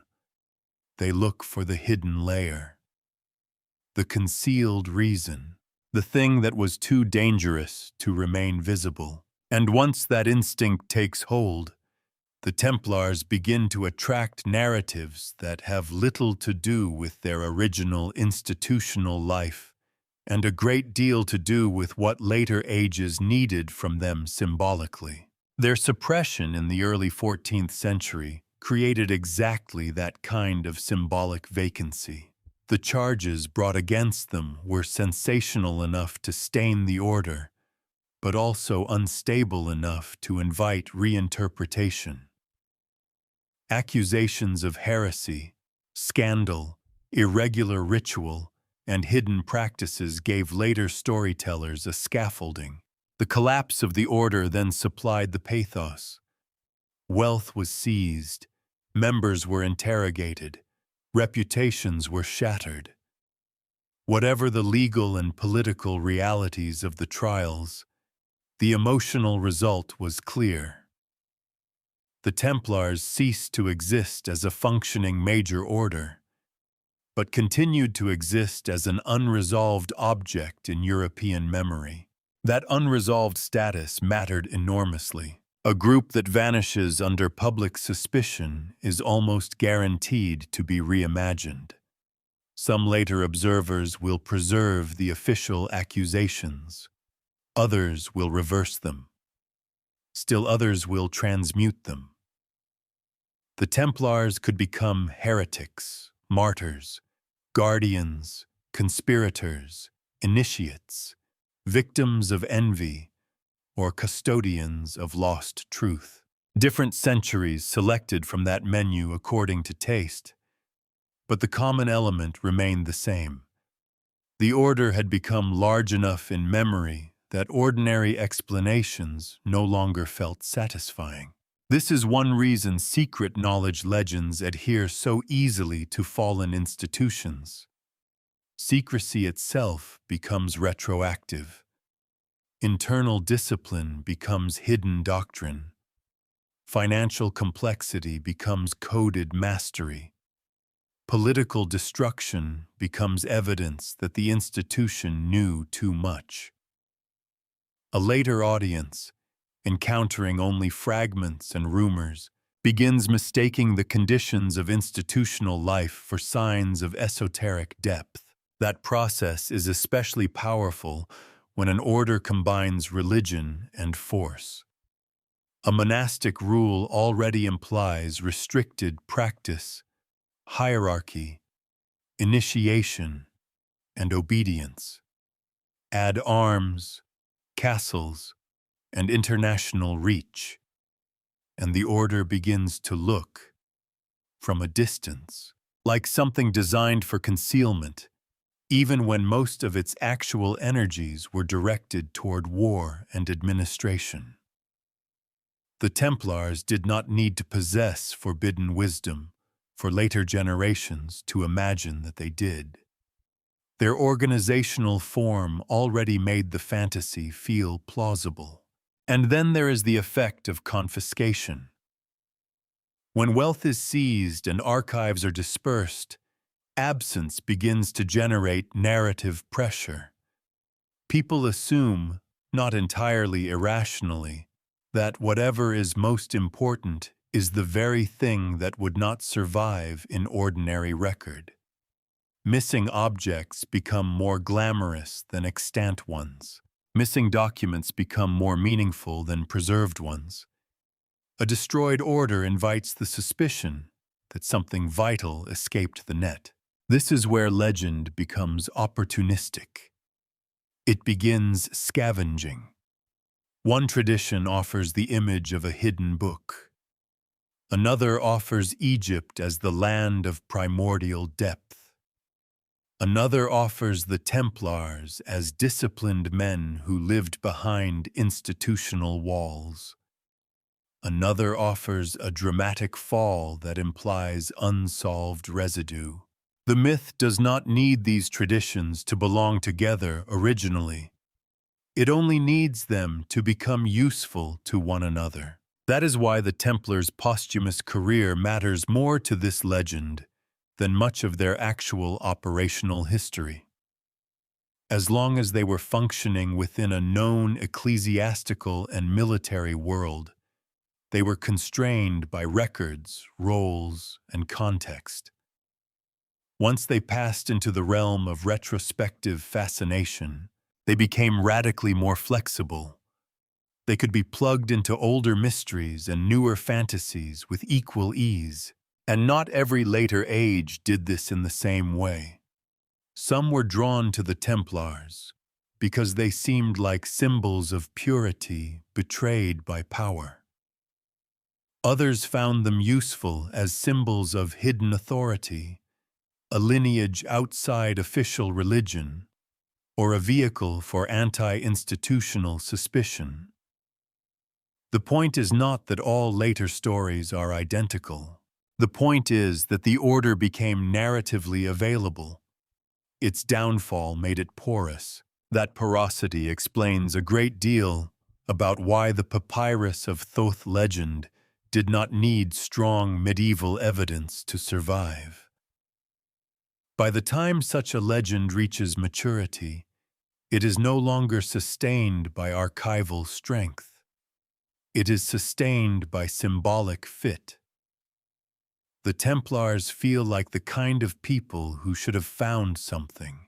That feeling is one of the most dangerous substances in historical storytelling, because once it takes hold, evidence begins to look optional. And Egypt, of course, is the perfect companion to that shift. A suppressed military order from the crusading world already offers secrecy, rupture, and lost continuity. Add Egypt, not the political Egypt of medieval campaigns, but the imagined Egypt of primordial wisdom, unreadable script, and buried authority, and the myth acquires depth beyond its actual sources. The Templars do not merely become secretive, they become ancient by association. That transformation is the hinge. The retrieval story weakens under scrutiny, but the legend strengthens because the order is no longer being judged by what it can be shown to have done. It is being judged by what later centuries found it emotionally satisfying to believe. And if that is true, then the next question becomes unavoidable. Why Egypt? Why, out of all the regions touched by Crusader warfare, did Egypt become such a powerful imagined source of lost wisdom in the Western mind? Why does a Templar Syrian archive or a Templar Palestinian manuscript tradition feel smaller in legend than a Templar Egyptian secret? The answer lies less in the Templars themselves than in the extraordinary symbolic burden that later cultures placed upon Egypt as the birthplace of hidden knowledge. Egypt did not become the perfect homeland of lost wisdom simply because it was old. Many civilizations were old. Many preserved texts, rituals, monuments, and learned traditions that later ages only partly understood. What made Egypt different in the Western imagination was the particular way its antiquity appeared: visual, monumental, inscribed, and stubbornly unreadable for very long stretches of time. It looked as though meaning had survived, but behind a veil. That combination is almost impossible for myth to resist. A ruined library can suggest loss. A broken empire can suggest collapse. But Egypt suggested something else: preservation without transparency. Its monuments remained visible. Its writing remained present. Its gods could still be named, at least imperfectly. Yet the system that had once made all of this intelligible no longer belonged to the people projecting fantasies onto it. Egypt offered not merely age, but the spectacle of inaccessible age. That is why it became such a powerful source of imagined hidden knowledge. It seemed to promise that the deepest truths had not been destroyed. They had only been sealed. This distinction matters when we ask why later legend makers would attach the Templars specifically to Egypt, rather than to the many other intellectual worlds of the Eastern Mediterranean. Syria, Palestine, Byzantium, and the Arabic-speaking scholarly world all contained profound traditions, and in strictly historical terms, they may have offered more plausible routes of contact for Crusader-era transmission. But symbolically, Egypt carried a different voltage. It did not just represent learning. It represented origin, depth, and the possibility that civilization itself had once known more than it now remembered.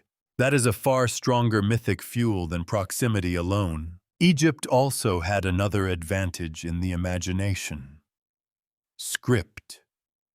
Writing systems matter enormously to the making of mystery. A language can be unknown and still not feel mystical if its script appears ordinary enough to be treated as a technical obstacle. Egyptian scripts, by contrast, especially in the Western imagination before modern decipherment, looked like the visual form of secrecy itself. Signs seemed to be more than letters. They suggested code, symbol, sacred compression. They invited the suspicion that meaning in Egypt had been hidden not just by time, but by design. This was not always an accurate reading of Egyptian writing, of course. It was often a projection. But projections are part of the story here. Later cultures did not need to understand ancient Egypt correctly in order to use it symbolically. In many cases, misunderstanding was precisely what made Egypt so useful. The less clearly it was grasped, the more it could serve as a container for whatever primordial wisdom a given age wished to imagine. That is where Thoth becomes crucial again. Egypt alone was already powerful in the Western symbolic imagination, but Egypt joined to a divine scribe, a keeper of sacred speech, and later a figure overlapping with Hermes. That combination was almost too perfect. It allowed later thinkers to imagine not just old monuments or old rituals, but old intelligence. Not merely civilization, but encoded understanding. Egypt could now function as the birthplace of the hidden archive. And once that happens, Any group later associated with Egypt begins to borrow some of that authority. The Templars were especially vulnerable to this borrowing because they stood at a useful intersection. They were medieval enough to belong to the Christian world, but distant enough to seem archaic. They were military enough to evoke conquest, but religious enough to suggest initiation. They were historically connected to the Eastern Mediterranean, but separated from later observers by enough rupture and legend to make precise judgment difficult. Attach such a group to Egypt, and the result is more than a location claim. It becomes a theory of inheritance. The order starts to look like a bridge between official medieval Christendom and something older, stranger, and more original. This is why a Templar-Egypt connection has always felt grander than a Templar connection to almost any other regional archive. Egypt supplies scale. It implies beginnings. It implies that what was recovered, if anything was recovered, was not local knowledge or practical learning, but something foundational. A manuscript from another frontier zone might enrich history. A manuscript from Egypt can be made to seem like a key to history itself. That exaggeration is part of the myth's durability. It upgrades every claim attached to it. There is also a long Western habit of treating Egypt less as a historical civilization than as a mirror for desire. One age looks at Egypt and sees sacred mathematics. Another sees lost religion beneath priestcraft. Another sees initiatory wisdom predating all dogma. Another sees hidden science. Another sees proof that official history conceals a deeper lineage. The content shifts, but the structure remains constant. Egypt becomes whatever is imagined to have existed before decline, fragmentation, or corruption set in. When the Templars enter that symbolic system, the story writes itself almost too easily. A disciplined order, destroyed before it could explain itself, is imagined to have touched the deepest surviving root of ancient wisdom. The actual evidence becomes secondary because the symbolic logic is so smooth, and yet the historian has to remain resistant here. Egypt did not become a mythic source of hidden wisdom because the evidence for such a role was overwhelming. It became one because later cultures found it useful to think with Egypt in that way. The Egypt of legend is often a transformed Egypt, distilled into age, secrecy, script, monument, and sacred authority. The real Egypt was more complicated, more historically layered, and much harder to reduce to a single essence. But myth is drawn to essences. It wants a source older than all rival sources. It wants a beginning that dignifies whatever lineage comes after it. That is why Egypt becomes such a potent amplifier. It does not merely add exoticism. It supplies ancient legitimacy. And that brings us to the next mutation in the story. Once Egypt is understood not just as an old kingdom, but as the imagined cradle of primordial wisdom, the figure of Thoth begins to change as well. He no longer belongs only to Egyptian religious and scribal worlds. Through later interpretation, comparison, and appropriation, he starts to merge with Hermes, and from that merger emerges an even larger archive of secret authority, one that would help later ages blur the line between ancient text, sacred name, and the dream of a wisdom older than history's official memory. When Thoth begins to overlap with Hermes, the story stops being only Egyptian and starts becoming portable. That portability is one of the great engines of the legend.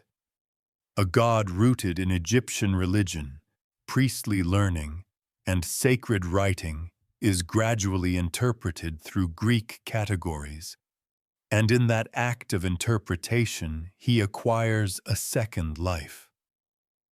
Not a replacement life, the older Egyptian context does not simply vanish, but an additional one, layered over the first. The result is not neat, it is fertile. And fertile ideas have a habit of surviving far longer than accurate ones. In the Hellenistic and later Mediterranean world, identifying Thoth with Hermes was part of a broader habit of cultural translation. When civilizations met, they often tried to understand foreign gods by aligning them with familiar ones. That process could illuminate similarities, but it could also distort them. It encouraged people to believe they had found equivalence where, in reality, they had found partial analogies. Still, partial analogies are often enough to change history. Because Hermes was not merely a messenger in the thin modern sense, he was associated with mediation, language, crossing boundaries, interpretation, and certain forms of intelligence. Once linked with Thoth, the Egyptian god of writing and divine record could be reimagined in a wider Mediterranean framework. The consequences of that were enormous. A figure once tied to a specific religious and scribal world now became available to traditions concerned with philosophy, cosmology, revelation, sacred antiquity, and the prestige of hidden teaching. This is where later imagination begins to acquire one of its favorite illusions. That very old authority can be made to speak in many voices without losing its claim to origin. The name becomes the guarantee. If wisdom can be attributed to Hermes or Thoth, or to some combined figure later imagined as older, deeper, and more primordial than either ordinary history or ordinary religion, then the authority of that wisdom multiplies. The exact text matters less than the attributed source. That is one of the most important ideas in this entire story.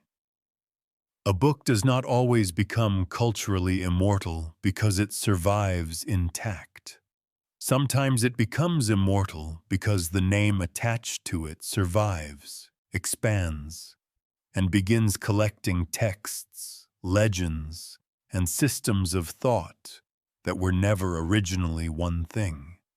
In that sense, Thoth/Hermes becomes a kind of symbolic archive. Once that archive exists, it becomes much easier in later ages to imagine a lost master tradition behind scattered documents. A fragment here, a dialogue there, a philosophical text somewhere else, a rumor of hidden books, an ancient name repeated in reverent tones. All of this can start to look like evidence of one buried continuity. Whether that continuity was ever historically real is another question, but culturally, it becomes irresistible. This is why the story of the Papyrus of Thoth cannot be reduced to a single document hunt. The legend is strengthened by a much broader history of reception. The figure of Thoth, through his overlap with Hermes, stops being only the patron of Egyptian writing and becomes a larger emblem of primordial knowledge, old enough to stand before ordinary chronology, prestigious enough to authorize later teaching, and flexible enough to absorb multiple traditions under one symbolic roof. That flexibility is exactly what makes later myth-making so difficult to untangle. Once a name begins doing the work of an archive, later audiences can mistake symbolic continuity for textual continuity. They assume that because the same revered figure appears across centuries of literature, there must be a single hidden stream carrying all of it forward. Often there is not. Often there are many streams, crossing, diverging, drying out, reappearing, and being renamed as they go. But the fantasy of one grand transmission is always more satisfying than the messier reality of layered reuse. And layered reuse is what we are dealing with here. By the medieval period, the Eastern Mediterranean and Europe alike had inherited a world in which ancient authority was often mediated through attribution. Texts were valued not only for their content, but for who they were believed to come from. The older the source, the greater the prestige. The more primordial the wisdom, the more attractive it became to those who wanted legitimacy for their own systems of thought.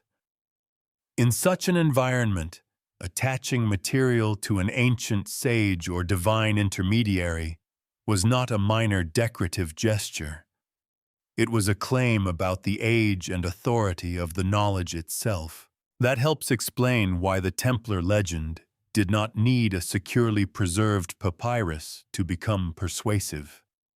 If later minds already inhabited a culture where Thoth/Hermes functioned as a sign of primordial wisdom, then almost any story linking a secretive order to Egyptian knowledge could borrow strength from that larger symbolic system. The legend could imply far more than it could demonstrate. The name did the heavy lifting. Still, a careful distinction has to be preserved.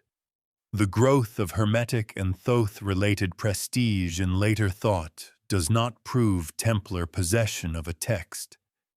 It proves something else. That by the time later stories about Templar hidden wisdom began to crystallize, the intellectual world already contained a ready-made language for imagining ancient books, ancient lineages, and ancient authority. The order did not need to leave behind a clear record of textual custody. Later storytellers could supply the missing architecture from the symbolic resources already available to them. That is why this part of the story matters so much. It explains how a local claim can become a civilizational claim. A rumor about a hidden manuscript becomes, through the Thoth/Hermes tradition, a rumor about access to primordial knowledge itself.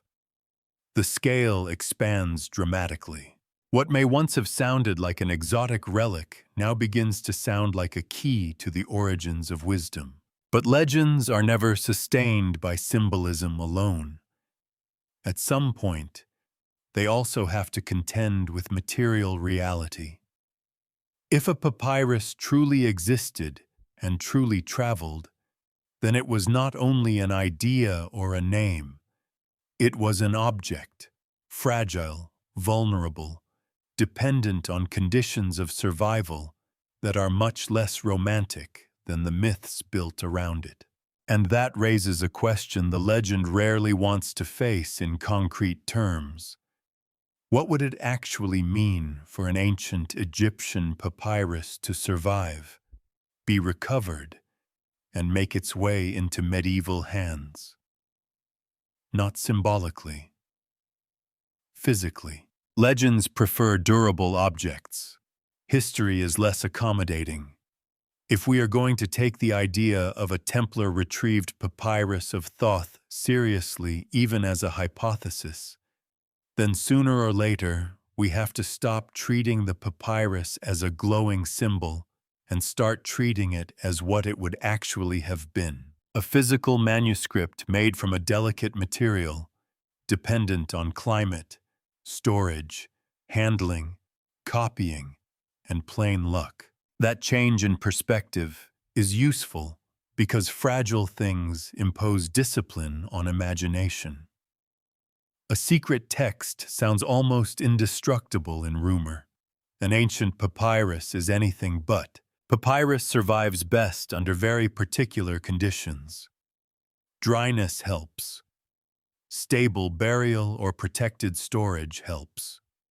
The less moisture, friction, folding, and repeated handling, the better. Egypt, for obvious environmental reasons, has preserved papyri that would have vanished in many other regions. That is one reason Egyptian textual recovery has such a powerful hold on the imagination in the first place. The material itself can endure there in ways that feel almost miraculous. But can endure in Egypt is not the same as can travel safely through war, transport, climate change, and centuries of uncertain custody. A papyrus taken from a tomb, archive, temple environment, refuse deposit, or other preserved context would not instantly become a legendary portable treasure in the modern adventure sense. It would become vulnerable. Removal can be a kind of damage. A manuscript kept stable by climate and undisturbed conditions may begin to deteriorate once exposed, unrolled, folded, carried, or stored improperly. Even well-meaning custodians can destroy what they do not know how to preserve. Ancient texts do not survive because they are important. They survive because conditions happen to favor them. That matters enormously here. The popular version of the legend often imagines the papyrus as though its importance would guarantee its endurance, as though a sacred text naturally resists decay better than an ordinary account sheet. Material history is less sentimental. A priceless manuscript and a trivial note are equally at the mercy of heat, damp, abrasion, insects, fire, careless transport, or simple neglect. Sacred status may inspire reverence, but reverence does not create ideal storage conditions. This is where the physical plausibility of the story begins to narrow. If an ancient Egyptian papyrus associated with Thoth had survived into a context where medieval actors could encounter it, several things would need to line up. It would need first to have remained intact enough to be recognized as a text of consequence. It would need to be stored or found in a context that allowed retrieval rather than immediate disintegration. It would need to be handled by people who recognized at least some value in it. It would then need to survive whatever came next: transport, storage, perhaps copying, perhaps translation, perhaps concealment. And if it did all that, one further question appears. Why is its later trail so faint? That final question is not a knockdown refutation, but it is a serious pressure point. Material objects tend to leave material consequences. If not the object itself, then copies. If not copies, then descriptions. If not descriptions, then traces of possession, rumor close to the moment of custody, or later records that can plausibly attach themselves to something more than pure legend. The weaker the paper trail, the more we have to ask whether the object at the center of the story was ever really an object in transmission at all. There is another practical issue here: readability. Even if a medieval group came into possession of an ancient papyrus, possession and comprehension would be very different things. Scripts, languages, damage, and fragmentary condition all matter. A manuscript may be visually impressive and still functionally opaque. A text associated with Egyptian antiquity could acquire tremendous symbolic prestige simply by being old, foreign, and difficult, regardless of whether anyone in possession of it could actually read it with confidence. That possibility is worth pausing over. A papyrus does not have to be legible to become legendary. In fact, partial illegibility can increase its mystique. If a manuscript appears ancient and resistant to easy understanding, later generations may imagine it contains more than anyone can prove. Ambiguity becomes an amplifier. But again, that shifts the story away from knowledge securely transmitted and toward a much softer kind of inheritance. Symbolic possession rather than textual mastery. And symbolic possession is easier to imagine than documented custody, especially in a world where objects often changed hands under chaotic conditions. Still, physical reality keeps asking awkward questions. Why papyrus rather than a copied parchment manuscript? If the content truly mattered and someone wanted it preserved, why no surviving tradition of translation or excerpting securely tied to the order? Why does the legend usually leap directly from ancient Egyptian text to secret wisdom preserved, bypassing the highly ordinary but absolutely decisive medieval processes of copying and recopying that kept most valuable texts alive? If a document mattered enough to transform history, one might expect its content to migrate into sturdier textual forms, not remain forever trapped in the romance of an original role. That may be one of the quietest clues in the whole story. Legends love originals. Historical transmission often prefers copies. A copied text can outlive the material that first carried it. A translated passage can survive where a manuscript decays. A summary can keep an idea alive after the original wording has disappeared. If anything related to Thoth entered medieval circulation through real channels, the most historically plausible form may not have been the triumphant preservation of one fragile papyrus, but the migration of bits of knowledge, copied, paraphrased, described, distorted, or detached from their first material home, which means the legend may be asking the wrong material question. Not did one ancient roll survive intact from Egypt into Templar hands and beyond, but could traces of an older textual world have moved in more indirect forms? That is a subtler, more defensible possibility. It also has less cinematic glamour, which is precisely why it deserves attention. A fragile papyrus carried across war zones by warrior monks is a dramatic image.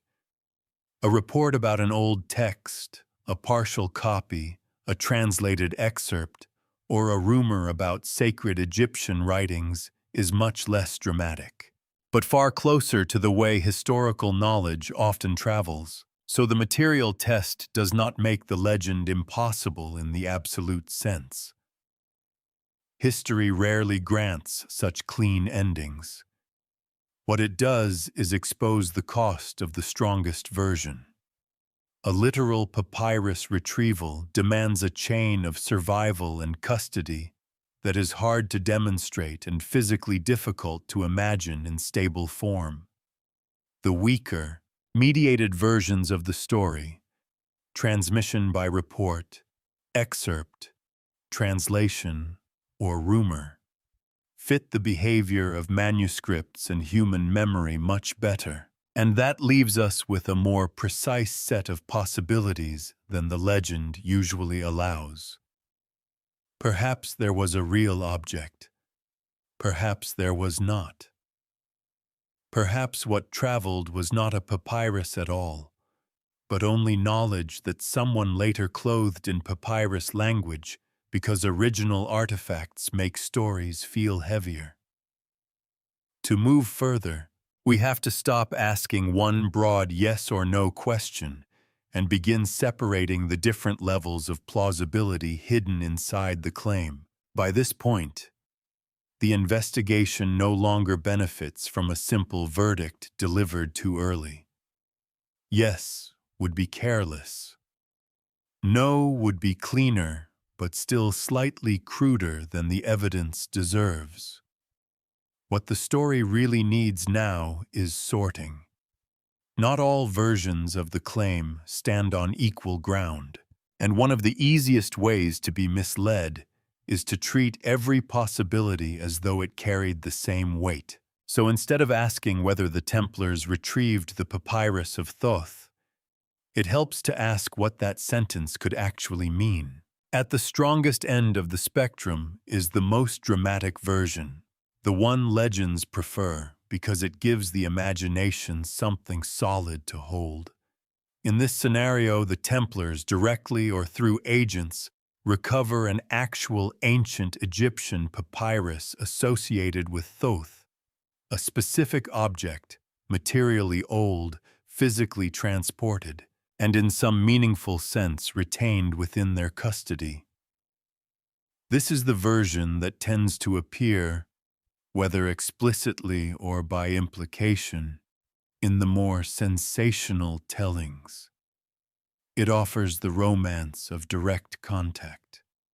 Warrior monks, not merely near Egypt, not merely hearing rumors of old wisdom, but physically taking hold of it. It is also the weakest version in evidentiary terms, not because it is logically impossible in the strictest sense.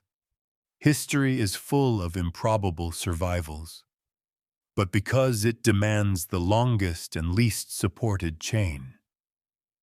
The object must exist in recoverable form, survive removal, pass into medieval possession, remain meaningful enough to preserve, and somehow leave behind almost no secure documentary footprint. Every one of those steps adds strain. The story can survive one or two weak links. It becomes much harder to defend when almost the entire chain rests on inference. A second possibility is slightly less dramatic, and therefore much more worth taking seriously. Perhaps what moved was not an original ancient papyrus, but a copy, excerpt, summary, or translated derivative of material associated, directly or loosely, with Thoth traditions. This would fit the ordinary behavior of textual history far better. Important material is often copied away from its most fragile medium. Ideas are extracted, adapted, and recontextualized. Names survive even when originals do not. In such a scenario, the Templars would not need to become custodians of a pristine ancient artifact. They would only need to exist within a world where some textual fragment or mediated form of older learning could pass through hands, languages, or institutions. That possibility remains difficult to prove, but it does not fight material reality in the same way.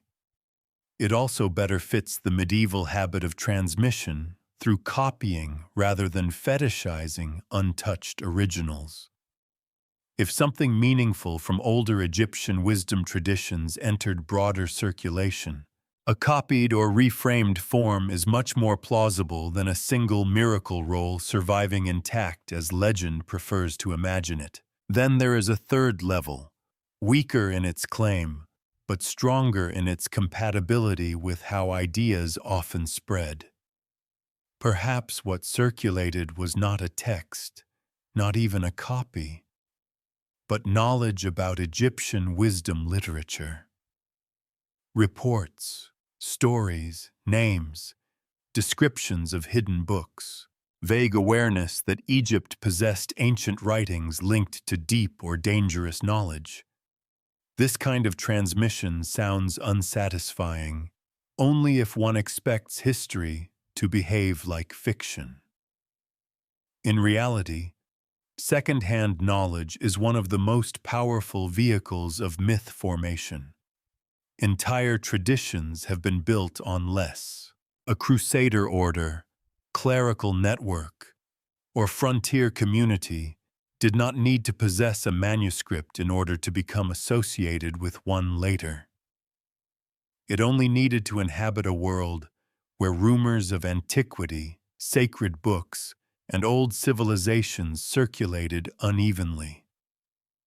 Once a reputation for secrecy attached itself to the Templars, even a thin layer of contact with such rumor could later be expanded into something much heavier.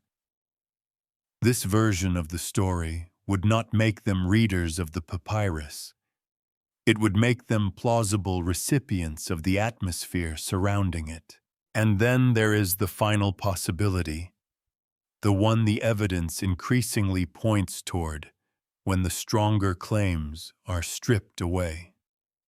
The Papyrus of Thoth may function mainly as a retrospective symbolic construction, not an object that passed through the order, nor even necessarily a text known to it in mediated form, but a later legend created by merging several powerful associations.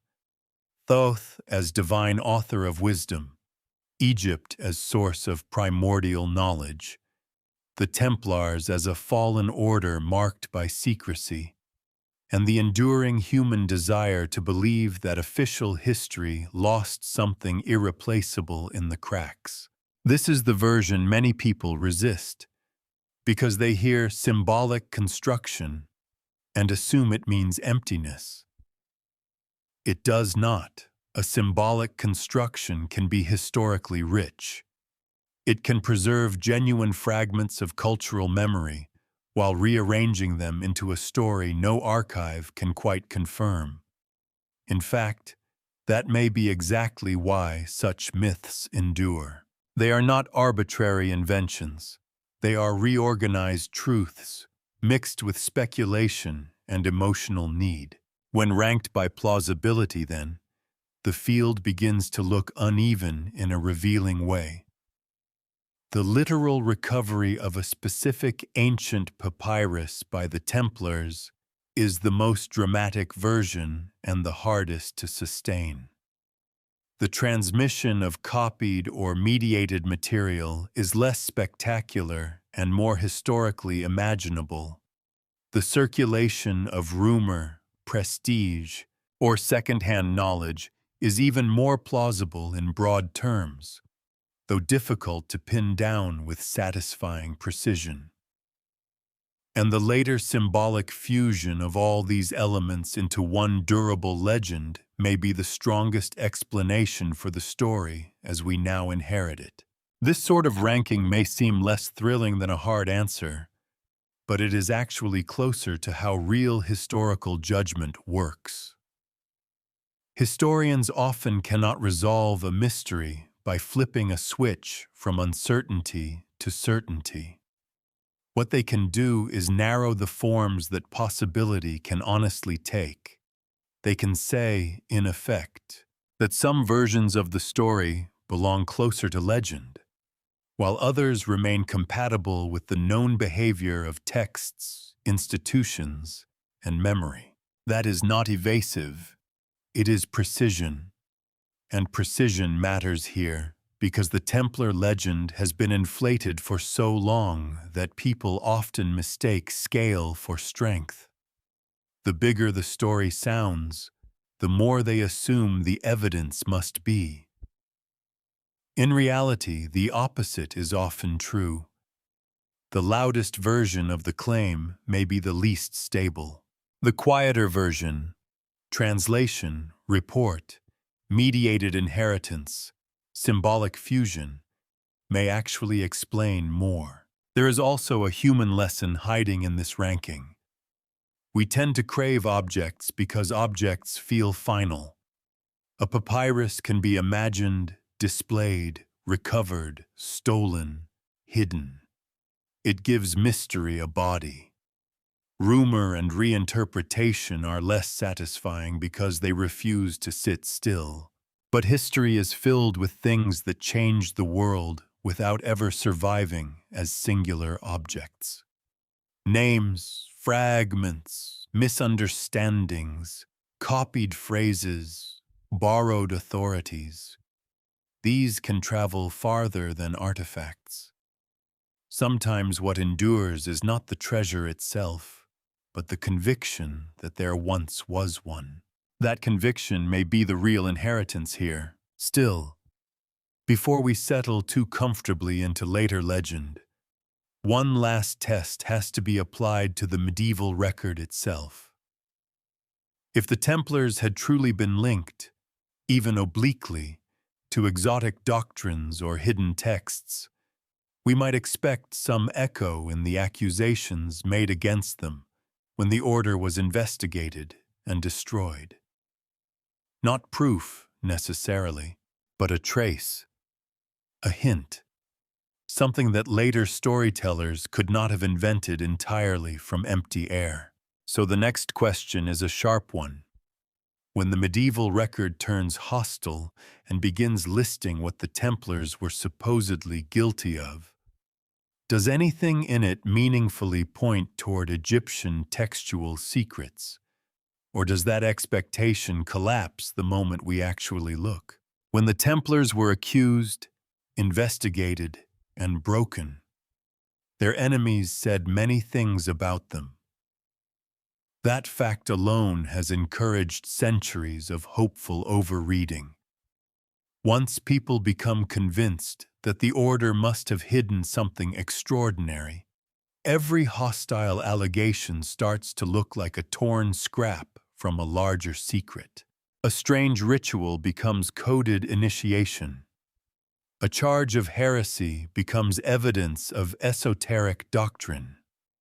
An idol becomes proof of ancient wisdom. And from there, it is only a short step to imagining lost Egyptian texts somewhere in the background, just out of sight. But the medieval record is less obliging than the legend wants it to be. The accusations made against the Templars in the early 14th century were serious, sensational, and politically explosive, but they do not clearly deliver what the Papyrus of Thoth story needs. They revolve around matters such as irregular initiation practices, denials or insults directed toward sacred symbols, suspicious ritual gestures, alleged idolatry, moral scandal, and broader claims of heresy. These charges were enough to destroy reputations, terrify observers, and justify aggressive proceedings. What they do not straightforwardly offer is evidence that the order possessed Egyptian wisdom literature or guarded a secret textual tradition tied to Thoth. That distinction matters because later readers often smuggle exotic meaning into vague allegations. If a source mentions an idol, they begin imagining an imported mystery cult. If a source mentions secret rituals, they leap to hidden archives and esoteric teachings. If a source describes something unfamiliar, they assume it must connect to older and stranger traditions. But medieval accusations, especially under political pressure, are not blank checks for imaginative interpretation. They have to be read in context, and context usually makes them narrower, not broader. This is one of the places where historical discipline becomes less glamorous and more valuable. It is tempting to treat the Templar trials as a coded confession written by frightened men in the language of deniability. But that method can justify almost anything. Once you decide beforehand that the order possessed ancient hidden knowledge, Every ambiguous phrase begins to look like camouflage. The problem is that ambiguity can just as easily mean confusion, coercion, rumor, hostile invention, or ritual misunderstanding. Without independent support, you cannot simply decode your preferred conclusion out of unstable testimony.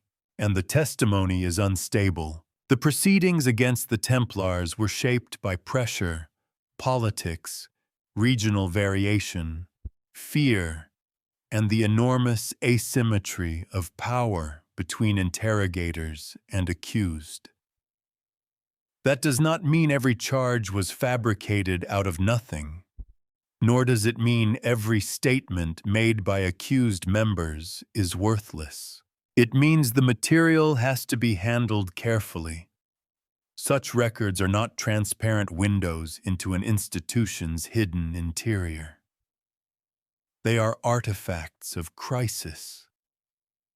They tell us what people were willing to allege, what authorities were willing to pursue, and what kinds of behavior could be rendered suspicious in that moment. They do not automatically tell us that the deepest and most romantic later legends were already true. In fact, one of the more revealing things about the medieval accusations is precisely what they do not clearly contain. If the Templars had been known, even in rumor, as possessors of Egyptian sacred texts or inheritors of an exotic wisdom tradition, that would have been powerful material for hostile use. Medieval prosecutors and political enemies were not shy about sensationalism. They did not need to be coaxed into extravagant charges. Yet the Papyrus of Thoth story, as later generations like to imagine it, does not emerge cleanly from this hostile record. The expected evidence fails to appear.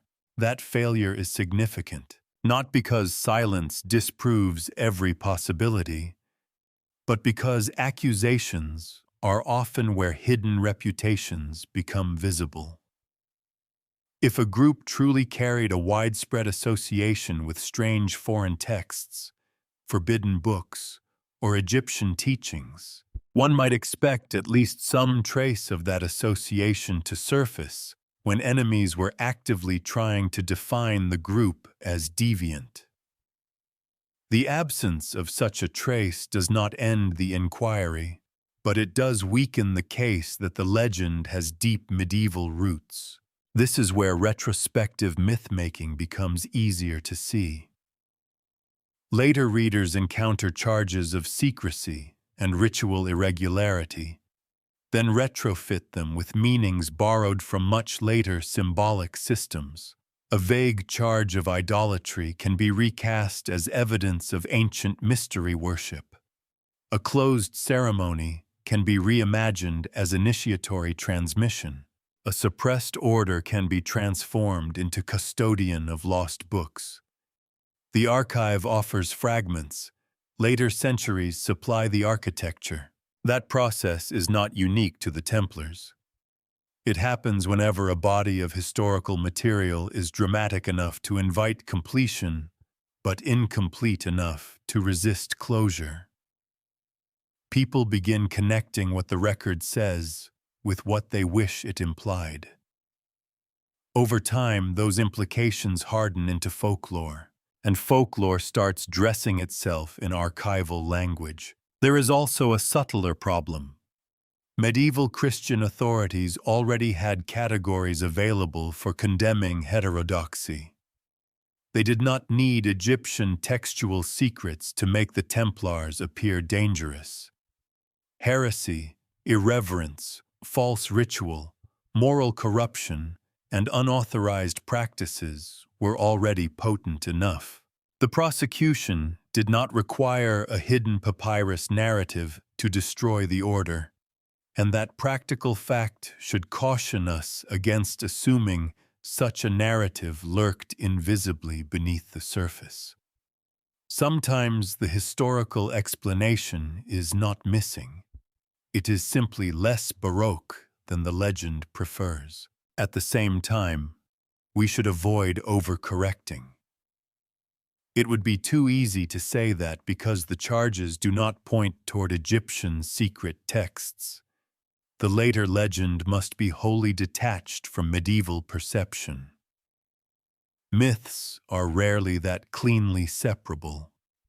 A reputation for secrecy, once established, can become fertile ground onto which later symbolic material is grafted.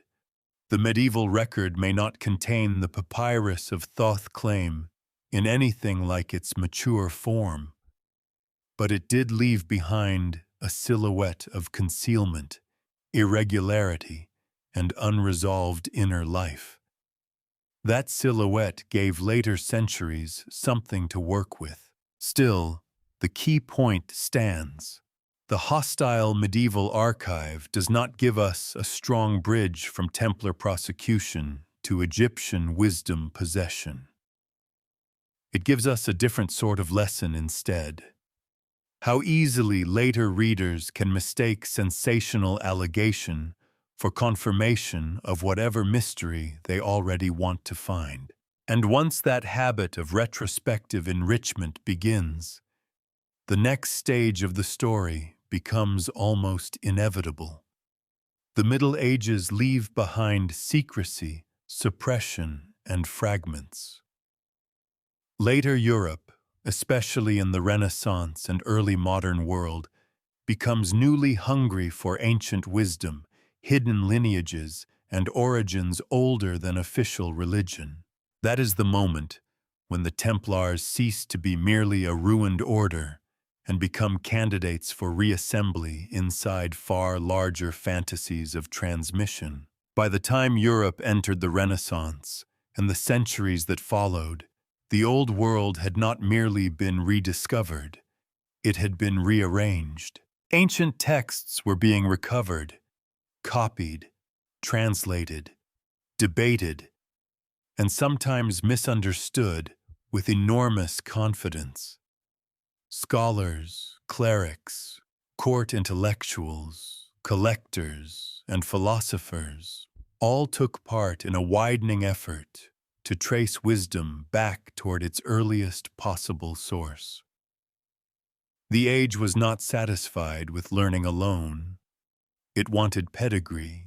It wanted to know which traditions were oldest, which were purest, and which seemed to preserve some primordial truth beneath the clutter of later institutions. In that atmosphere, the past stopped being only a record. It became a competition of origins. That shift matters more than it may first seem. Once a culture becomes intensely interested in the idea of a most ancient wisdom, it begins linking things that previous centuries had left separate. Egypt, Greek philosophy, biblical antiquity, late antique revelation, sacred symbolism, hidden theology, all could be drawn into larger schemes of inheritance. Some of these efforts were serious and learned. Some were speculative. Some sat awkwardly in between, built from genuine scholarship and extravagant hope in almost equal measure.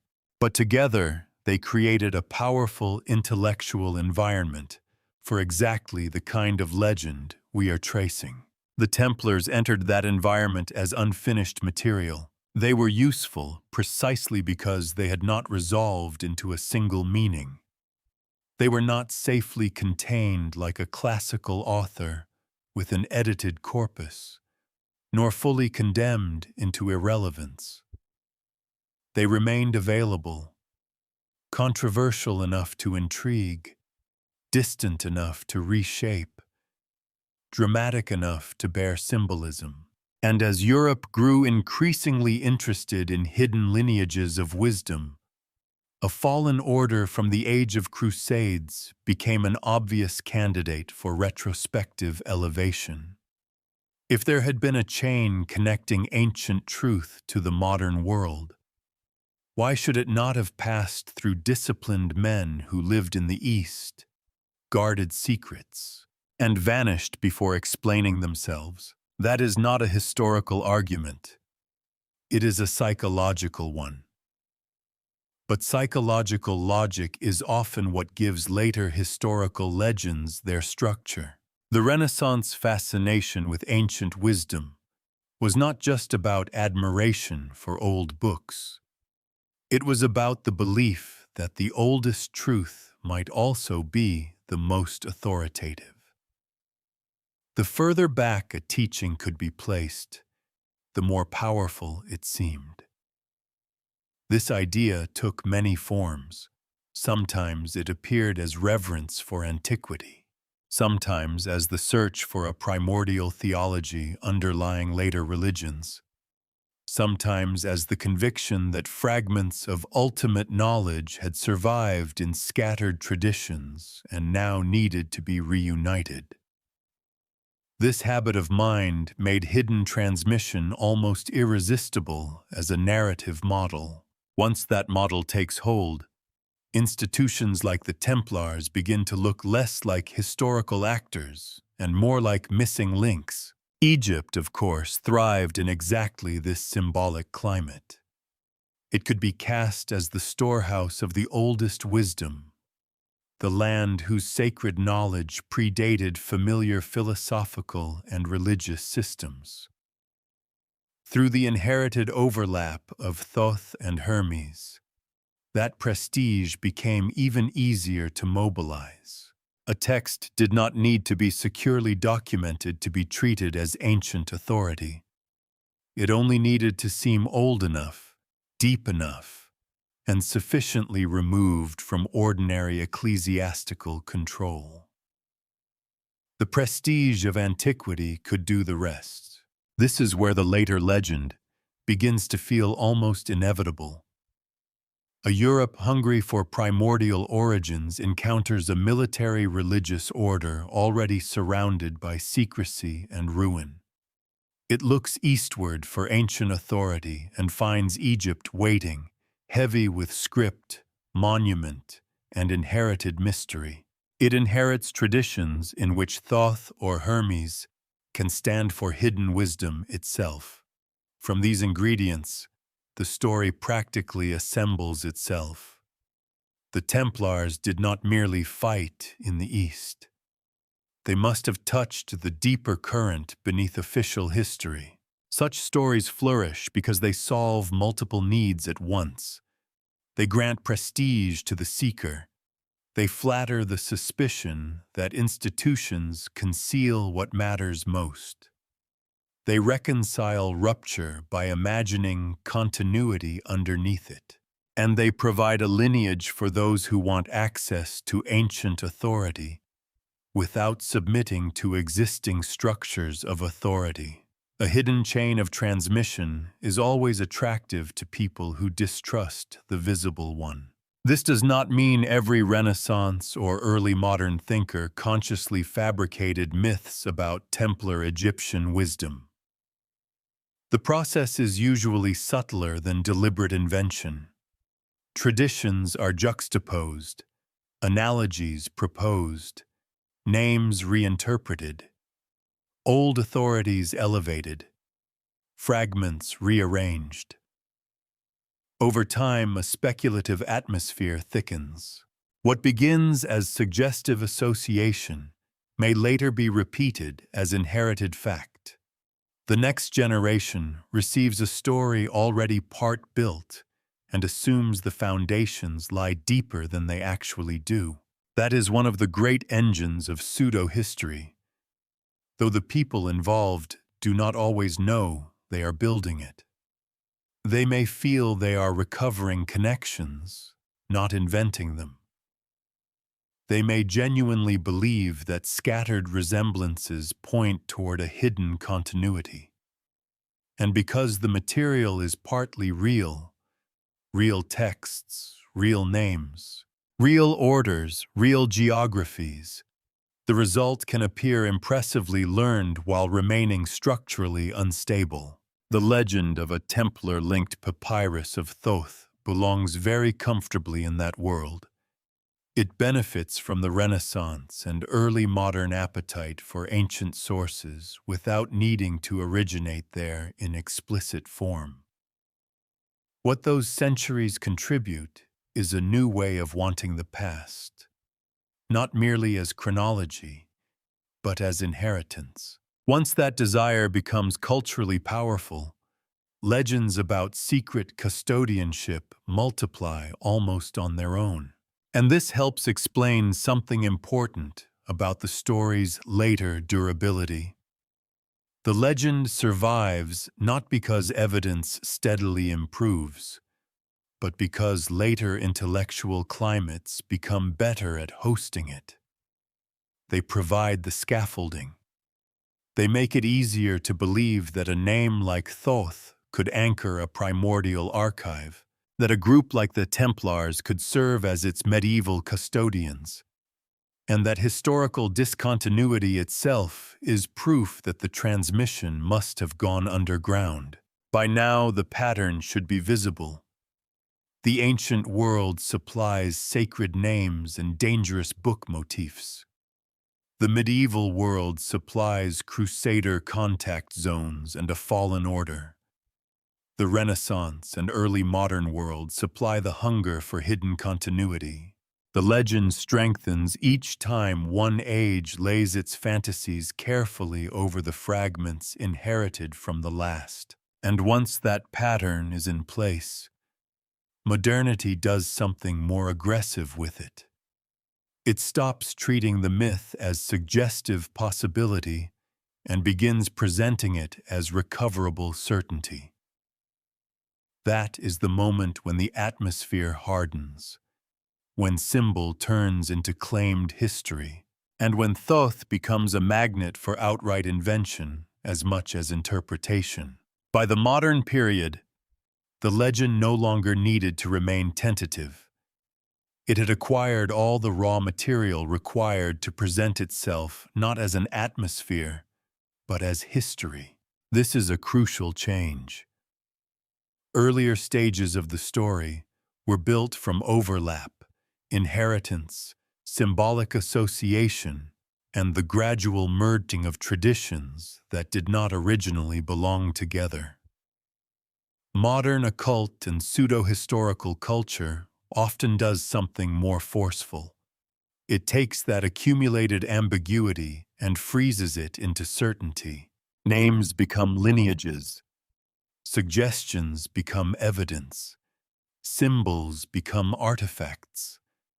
And what had once been a layered, unstable legend begins to circulate in forms that sound concrete enough to stop many listeners from asking where the concreteness came from. Thoth is one of the clearest examples of this process. By the time modern esoteric culture takes hold of him, he is no longer functioning only as an Egyptian deity, or even only as a figure refracted through Hermetic traditions. He becomes something larger and vaguer at once, the emblem of primordial wisdom in its purest imagined form.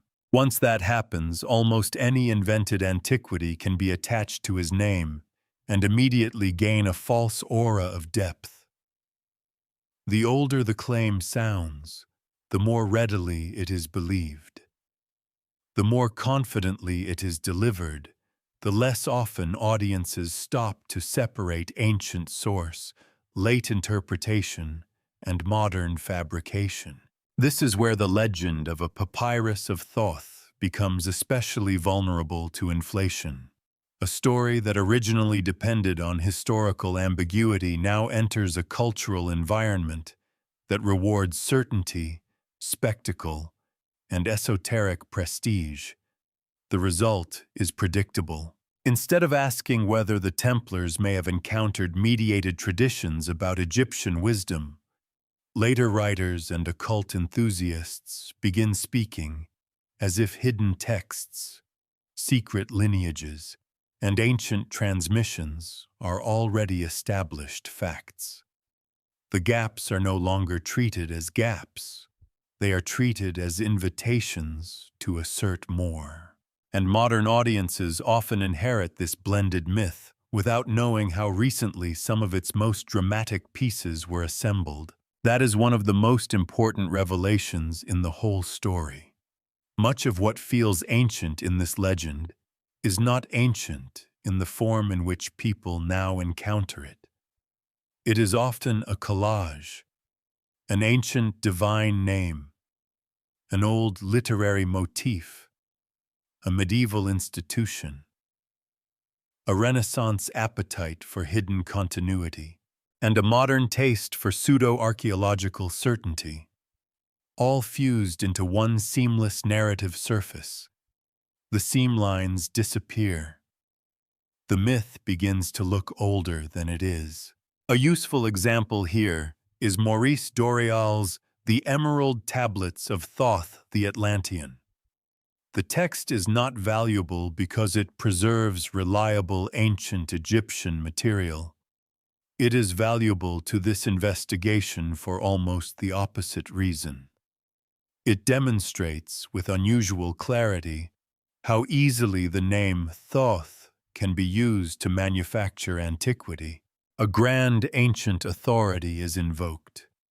A hidden or suppressed body of wisdom is implied.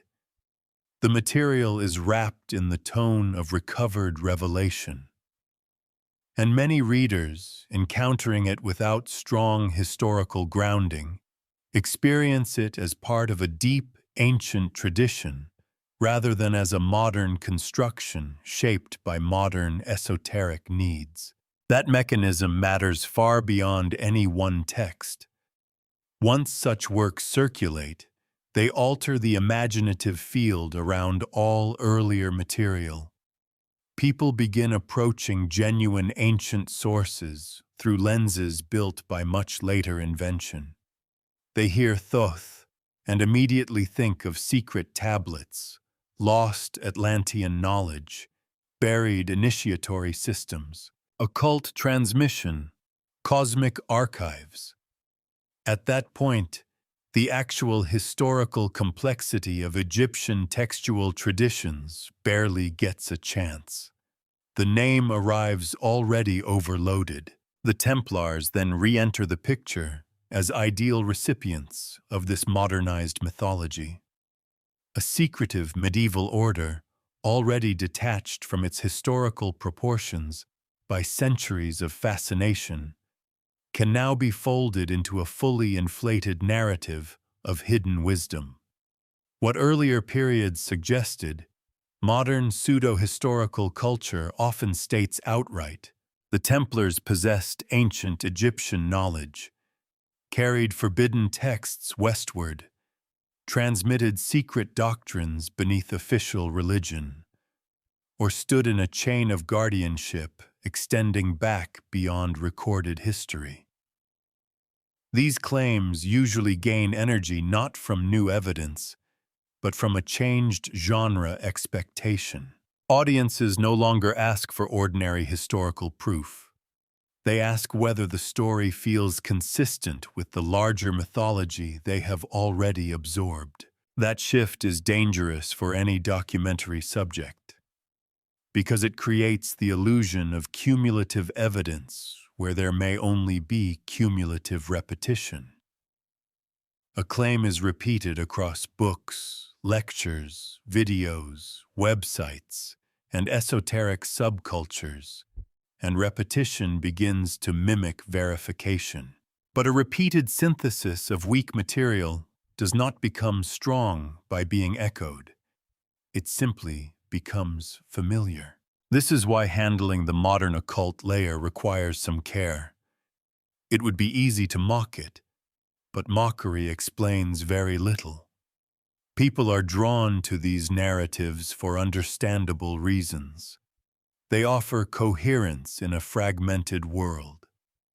They promise access to something older and less corrupted than public institutions. They turn history into a map of hidden continuities rather than accidents, losses, and partial survivals.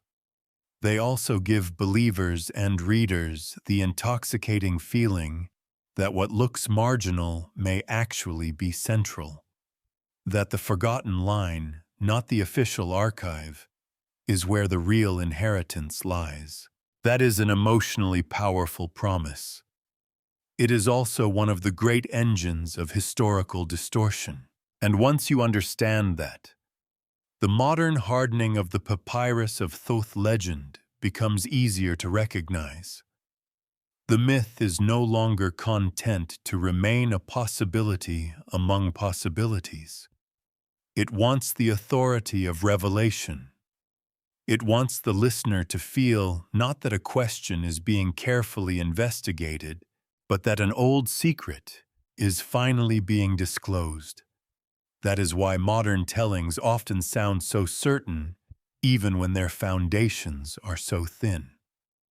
Certainty is part of the performance. For a documentary like this, the challenge is not only to point out that some modern sources are pseudo-historical. It is to show how pseudo-history works. It works by stitching genuine fragments into a narrative whose confidence outruns its evidence. It works by exploiting the prestige of ancient names. It works by flattening time so that a modern invention can borrow the atmosphere of antiquity, and a medieval order can be made to serve a story assembled centuries after its destruction. Once that mechanism becomes visible, something surprising happens. The legend does not necessarily become less interesting. It becomes more revealing. Instead of telling us only what may or may not have happened in medieval contact zones, it tells us how modern cultures manufacture authority, how names like Thoth become containers for projected antiquity, and how the Templars continue to function as one of history's most adaptable empty vessels for secret meaning. Still, after stripping away the loudest modern inflation, the investigation should not end in contempt. Good history does not replace one exaggeration with another. The fact that the strongest occult claims are unstable does not mean the entire subject collapses into nonsense. It means we now have a clearer view of what survives once the louder inventions are removed, and what survives is subtler. The possibility that the Templars did not inherit a single magical papyrus, but did move through real contact zones where older traditions, stories about Egypt, and mediated forms of Eastern knowledge could be encountered in fragmentary ways. That quieter possibility deserves to be rebuilt carefully now, because it may be the closest thing to a defensible core the legend ever had. Section 18. What they may have found. Once the modern exaggerations are peeled away, the story does not vanish. It simply becomes quieter, and in some ways more historically credible. This is the point where many investigations make a mistake. After dismantling the most dramatic claims, they swing too hard in the opposite direction and treat the entire field as empty. But history is rarely served well by that kind of neat reversal. The fact that we cannot securely document a Templar recovery of a specific Papyrus of Thoth does not mean the order moved through the Eastern Mediterranean in total intellectual isolation, untouched by older traditions, local memory, or the prestige of civilizations far older than itself. It means we have to narrow our claims until they fit the world as it actually behaved. And the world the Templars inhabited was not intellectually blank. It was layered, multilingual, and unevenly connected. Even an order built primarily for military and institutional purposes could not avoid moving through landscapes where stories about antiquity circulated, where older ruins and inherited sanctities shaped perception, and where knowledge often traveled in indirect forms.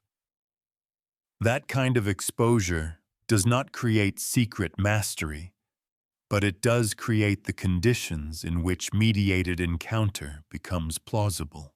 This is probably the strongest historical position available. Not that the Templars became guardians of Egyptian sacred literature in any direct or documentable sense, but that they operated within networks of contact where fragments of Eastern intellectual worlds, or stories about them, could reach Western ears. The difference is not cosmetic. It changes the entire scale of the claim. A meaningful contact with older traditions might have taken very modest forms. Knowledge of local reputations attached to ancient sites. Reports, second-hand or third-hand, about old writings preserved somewhere beyond the reach of ordinary access. Encounters with learned intermediaries who themselves inhabited worlds of mixed language and inherited memory. Awareness that Egypt, in both political and cultural terms, represented more than a battlefield. Even these relatively soft forms of transmission could matter. Medieval imagination did not require full textual access to begin investing a place or a civilization with the aura of hidden wisdom. In fact, aura often arrives before understanding. That may be one of the truest things we can say here. The Templars could realistically have encountered not the possession of a Thoth text, but the idea of Egypt as a repository of ancient knowledge. They could have moved through a region where the prestige of older civilizations was palpable, where names, stories, and traditions circulated across boundaries in altered forms. Such encounters would not have made them secret initiates, but they might have contributed to the later plausibility of making them appear so. There is also a difference between cultural contact and secret inheritance, and the distinction is essential. Cultural contact can be fragmentary, shallow, distorted, or accidental. Secret inheritance implies deliberate custody, sustained transmission, and some meaningful continuity of understanding. The evidence we have does not support the second claim strongly. The first, however, belongs entirely within the real medieval world. And once you allow that, the legend begins to look less like a total fabrication and more like a distortion of something structurally possible. The distortion lies in scale. A rumor becomes a lineage. A contact zone becomes a custodianship. An awareness of old traditions becomes possession of the oldest book. The emotional logic of the legend amplifies small plausibilities into grand certainties. This is why the question should never have been framed as everything true or everything false. Those are the instincts of polemic, not investigation. The better answer is narrower and more mature. The Templars may well have encountered Eastern environments dense with stories, inherited prestige, and indirect channels of knowledge about older civilizations, including Egypt. They may have absorbed more from that world than surviving records allow us to specify. But that is very different from saying they retrieved and preserved a specific sacred papyrus tied to Thoth.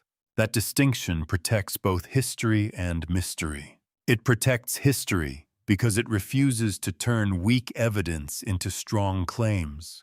It protects mystery because it allows the medieval world to remain more textured than a simple debunk ever would.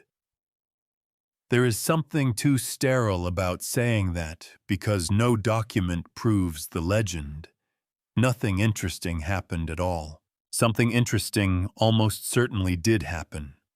in the broader sense that military orders, clerics, pilgrims, translators, merchants, and local communities all moved through a region where knowledge was never as neatly confined as later maps suggest.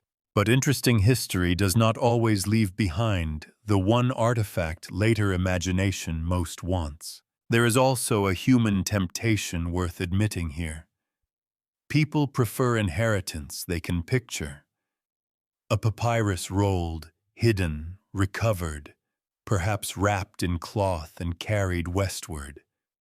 It is vivid, ceremonial, cinematic. By contrast, mediated contact through rumor, prestige, half-translation, or inherited story feels unsatisfying because it lacks a single decisive moment. Yet most of history works exactly that way. Big myths often grow from small contacts repeated imperfectly. So what might the Templars realistically have encountered? Not most likely the intact and identified Papyrus of Thoth of legend, but perhaps the lingering prestige of Egypt as a civilization of deep antiquity. Perhaps stories about sacred books, hidden archives, or old wisdom attached to Egyptian memory. Perhaps intermediated knowledge moving through clerical, political, or commercial channels. Perhaps an atmosphere in which the names Egypt, Hermes, or Thoth, whether correctly understood or not, could begin acquiring symbolic significance in the Western imagination long before later occult systems gave them their fullest inflation. That kind of answer is less triumphant than the legend, but more durable. It does not force the evidence to perform beyond its capacity.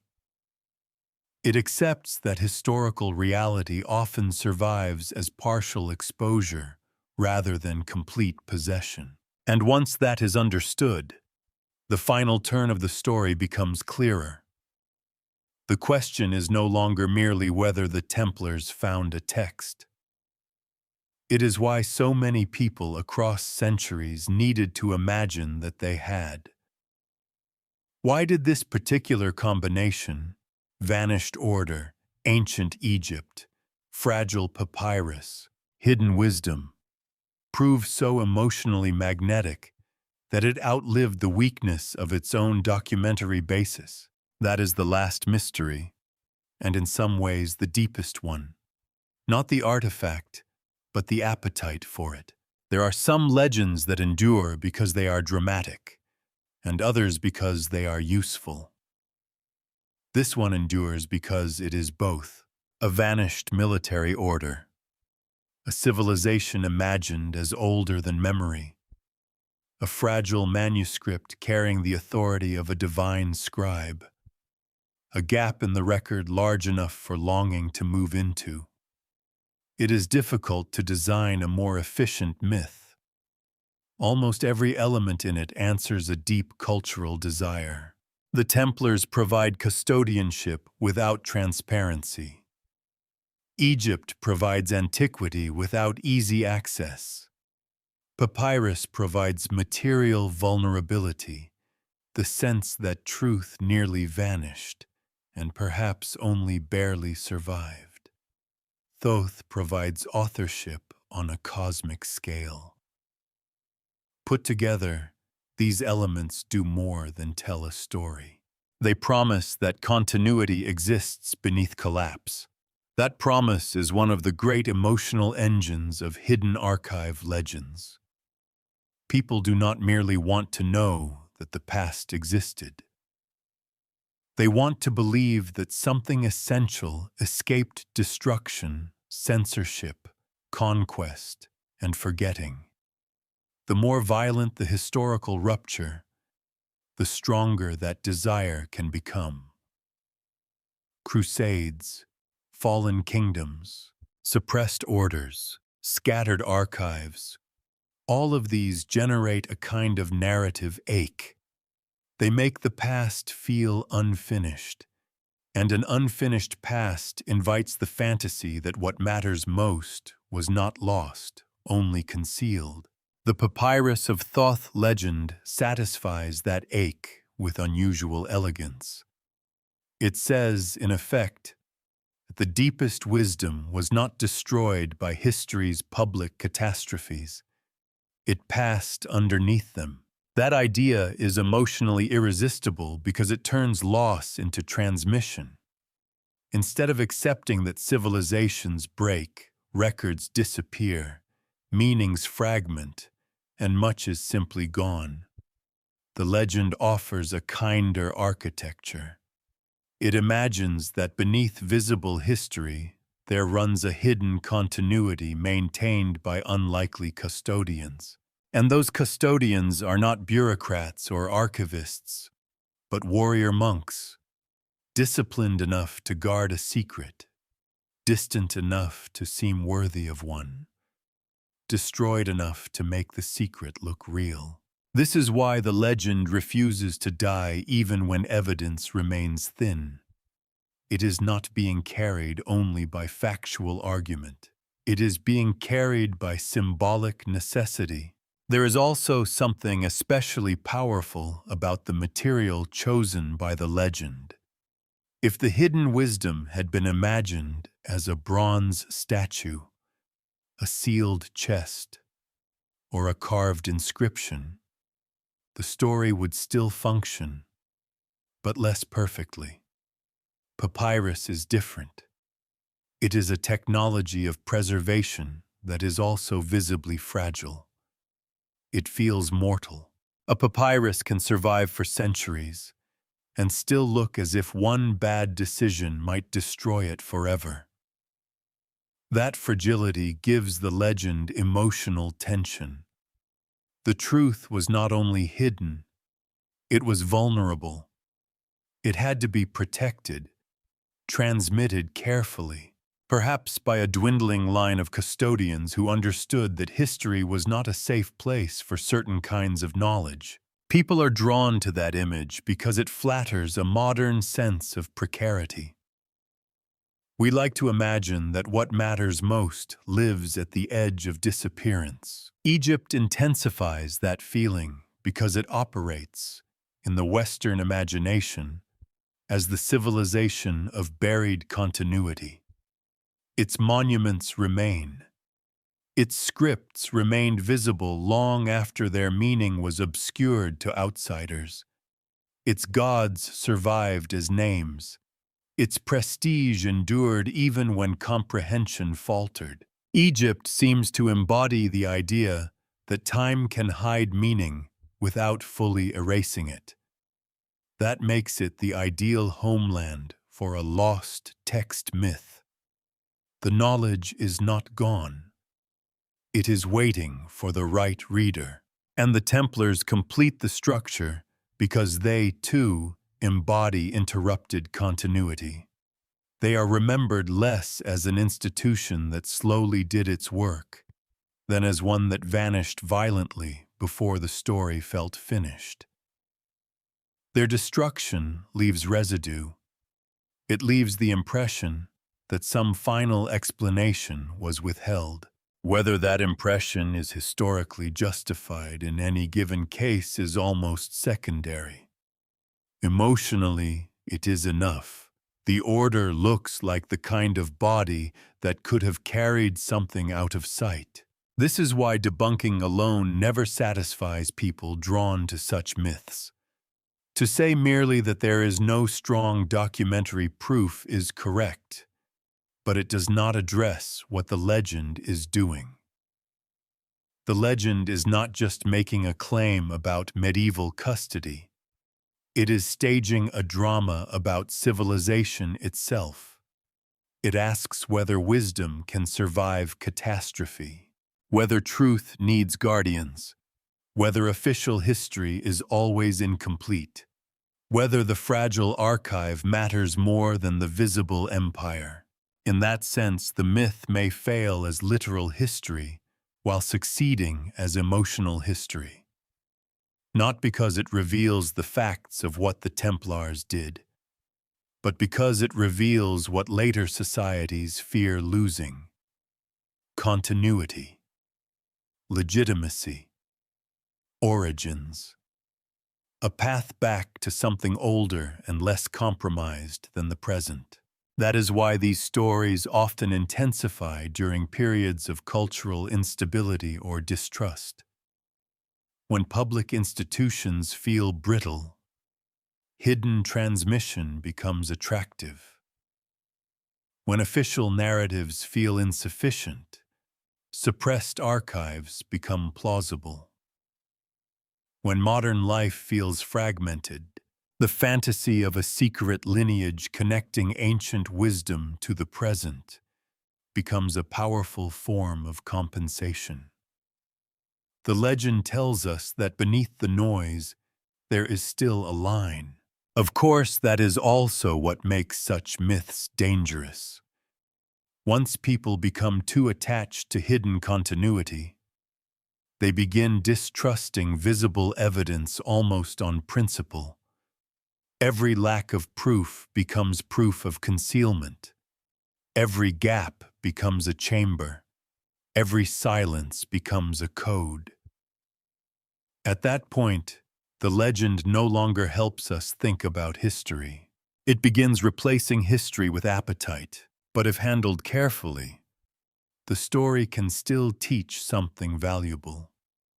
It shows how real historical fragments, Egyptian texts, ancient tales, Crusader frontiers, Templar suppression, later Hermetic prestige, can be assembled into a myth that feels almost inevitable because it answers emotional needs so efficiently. It also reminds us that myths are not sustained by ignorance alone. They are sustained by meaning. People keep returning to them because they preserve some sense, however distorted, that the past was deeper than the surviving record, and perhaps that is the final reason this legend has such endurance. It offers a reconciliation many viewers secretly want.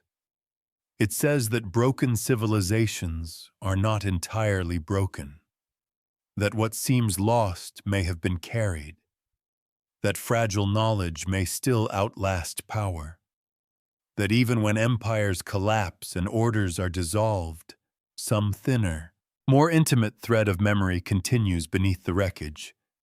It is a beautiful idea. It is also exactly the kind of idea that history must approach with care. Because once you see why the legend survives, you are finally ready to judge it honestly. Not as a romantic rumor to be repeated, nor as a foolish fantasy to be mocked, but as a layered cultural construction built from real fragments and real desires. And from that position, the final answer becomes possible. What can we say with confidence? What remains open? And what belongs most properly to the realm of myth?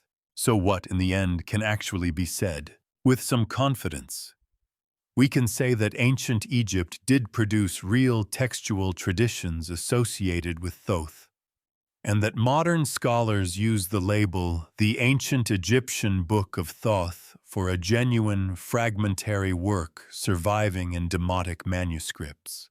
We can also say that ancient Egyptian literature long ago developed the motif of a dangerous or forbidden book linked to Thoth, a story pattern in which knowledge is coveted, retrieved, and paid for.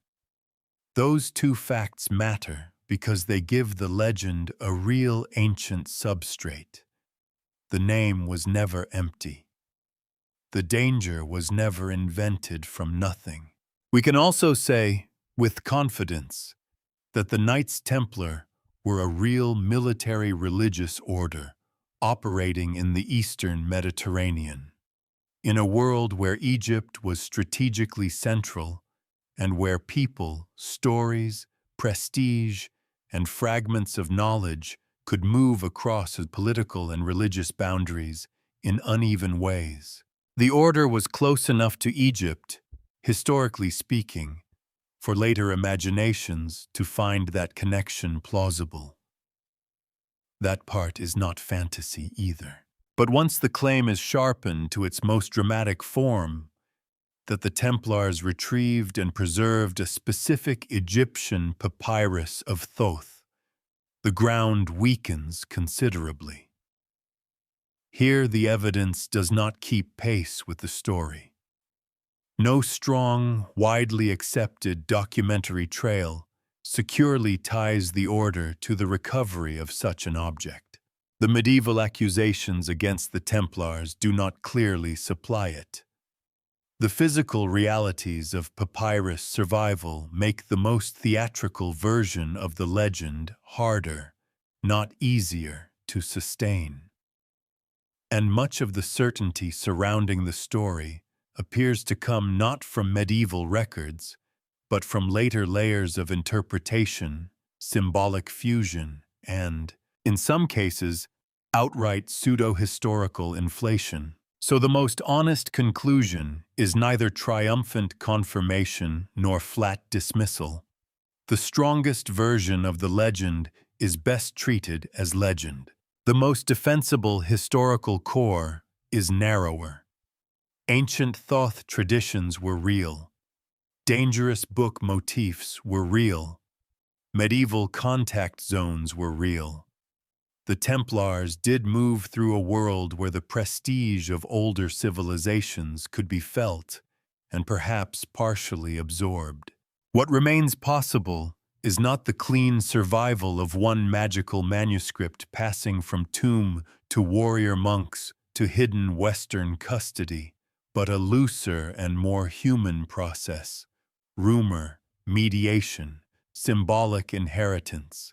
Stories about old wisdom attaching themselves to a fallen order that later centuries found irresistibly mysterious. In that sense, the real mystery was never only the papyrus. It was the making of the papyrus myth. That, perhaps, is why this story feels richer once stripped of its loudest claims. What emerges is not a smaller history, but a more revealing one. You begin with a supposed object and end with a chain of cultural desire stretching across centuries. Egyptian scribal authority, literary warnings about forbidden knowledge, crusader contact with older worlds, the Templars' destruction, Europe's hunger for primordial origins, and modern fascination with secret transmission. None of these elements alone produces the legend. Together, they do, and that is the final verdict. The Papyrus of Thoth, as a Templar treasure securely recovered from Egypt, is not supported strongly enough to be treated as established history. As a layered cultural construction built from real historical fragments, however, it is exceptionally revealing. It shows how myths grow not by replacing history, but by fastening themselves to its exposed edges. They enter through ambiguity, gather strength from prestige, and survive because they answer questions the archive cannot fully calm. Did the Templars truly retrieve the sacred text of Thoth? Probably not in the form the legend promises. Did real Egyptian traditions, real medieval contact, and real later myth-making combine to make such a story feel hauntingly believable? Very likely, yes. And perhaps that is why the legend still lingers. Not because a hidden papyrus waits somewhere to vindicate it, but because fragments are often more powerful than certainty. A broken text, a broken order, a broken chain of evidence. Sometimes that is exactly the arrangement a myth needs in order to live. In the end, What survives is not proof of a recovered book, but something quieter. The image of knowledge passing through history in incomplete forms, half preserved, half imagined, always vulnerable to both loss and longing. And somewhere between those two forces, what was lost and what people needed not to lose, the Papyrus of Thoth was born.